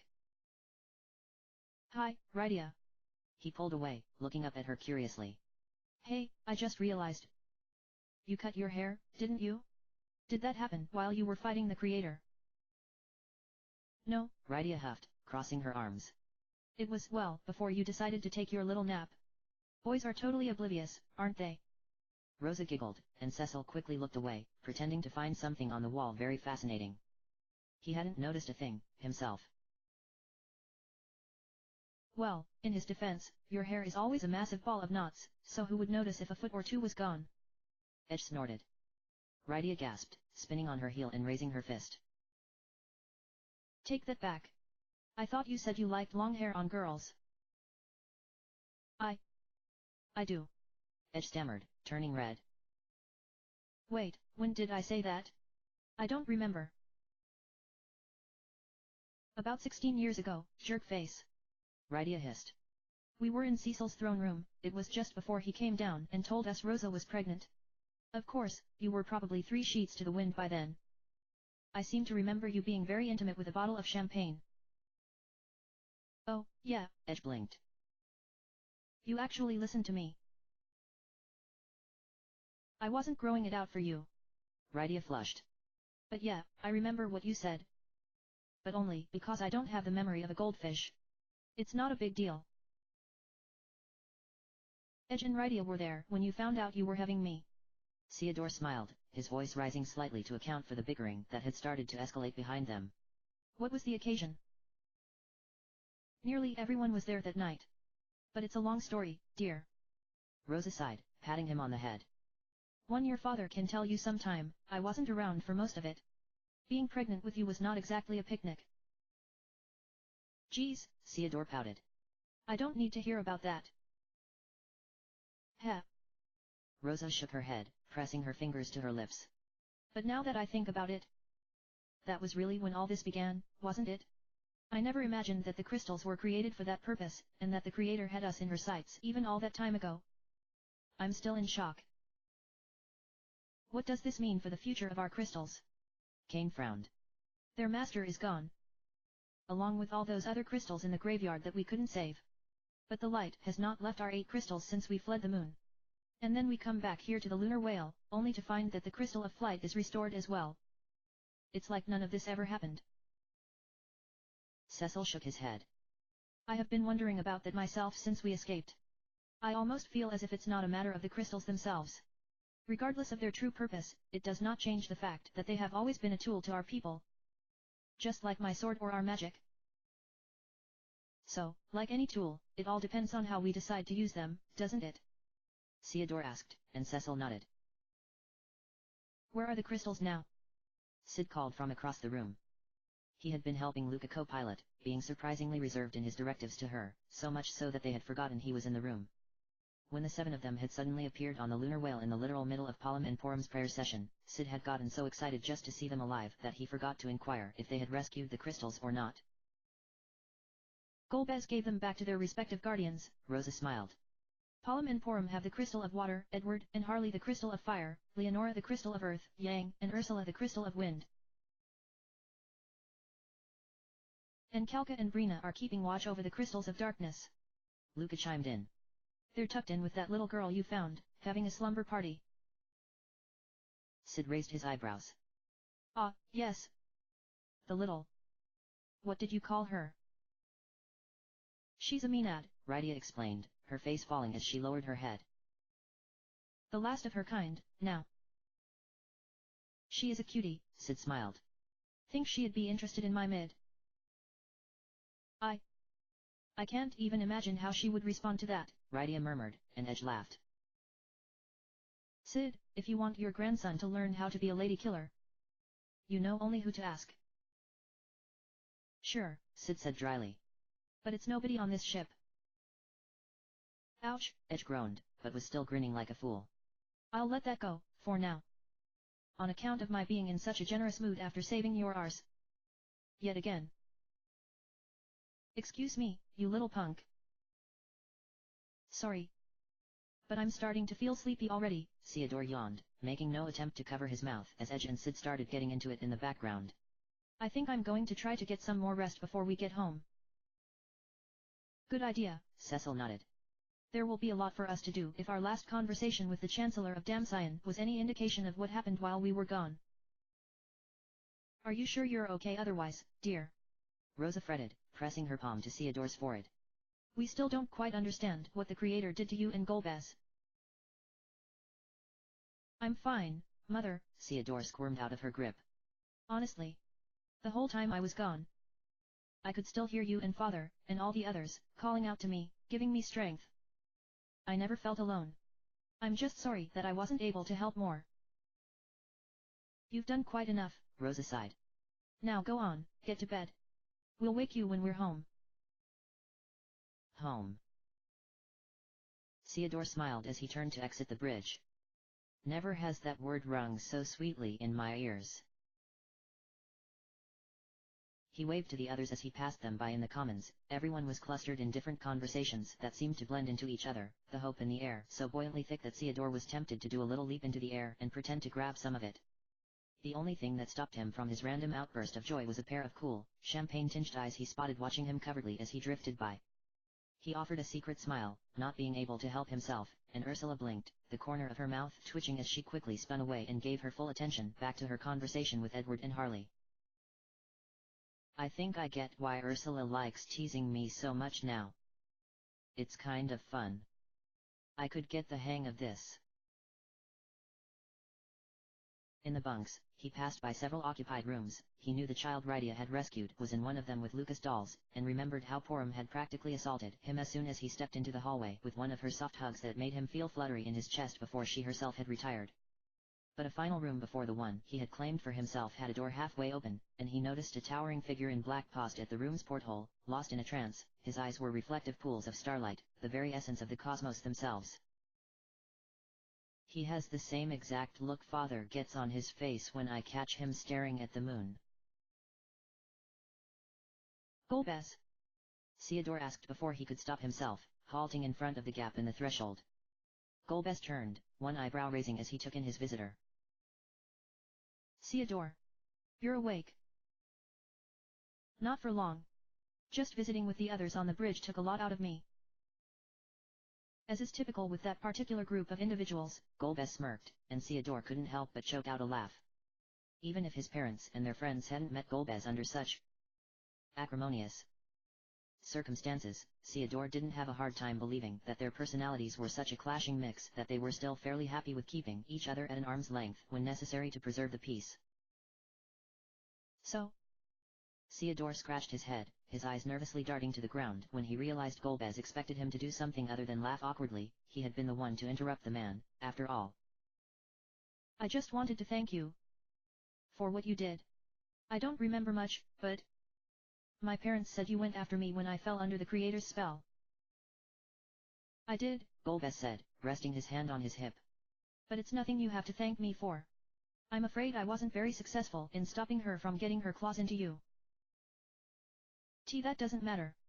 Theodore burst, clasping his hand over his mouth when he realized he had practically shouted. Someone might come running if they heard him over the buzz in the commons, and he had wanted it to just be him and Golbez for a little while longer. I just mean, You didn't have to, but you did. At great danger to yourself, I might add. So. Thank you. Golbez tilted his head, and Theodore could see the tendons in his neck tensing. You are my kin, Theodore, and I know too well the dangers of carrying even a drop of Lunarian blood in one's veins. No matter the Creator's intentions, I couldn't risk history repeating itself once more. I would never be able to forgive myself. History repeating itself. Theodore blinked. What's so dangerous about Lunarian blood? I don't understand. Golbez sighed, pressing his fingers to his temple. Cecil really hasn't told you anything about me, has he? And no. Theodore stammered. You and Cain were both sore subjects, to put it kindly. Then I'm not sure it's my place to explain. Golbez frowned. I don't want to give anyone the impression that I'm trying to exude any influence over your perception of me. But. Theodore shook his head. You don't even know what my perception of you is, you've never bothered to ask. You've been acting like when this is all over, you're just going to go away again. He paused, realizing his voice had jumped a few octaves during those last few words. Are you? I can't possibly answer that right now. We don't even know the state of the planet we're returning to. Right. Of course. Theodore muttered, his hand sliding down the doorframe as he turned to walk away. Why had he even bothered? Just understand this, I may not know everything that happened in your past, but I acknowledge that I only have one side of the story. I would welcome an opportunity to change my perception. But only if it meant the truth. He chewed his lower lip, bowing his head. It's not right that the crystals themselves know more about my kin than I. Theodore? Golbez began, but he had already taken his leave, purposely slamming the switch outside the frame so that the door closed the rest of the way behind him. Shrouded in gossamer shadow, Golbez turned back to the porthole, his eyes narrowing at the startling glint of the starlight against the backdrop of the now lightless chamber. Within his hand, he clutched the surviving shard of the Lunarian's final crystal until the warm spill of blood traced his palm, splashing on the floor. End of chapter.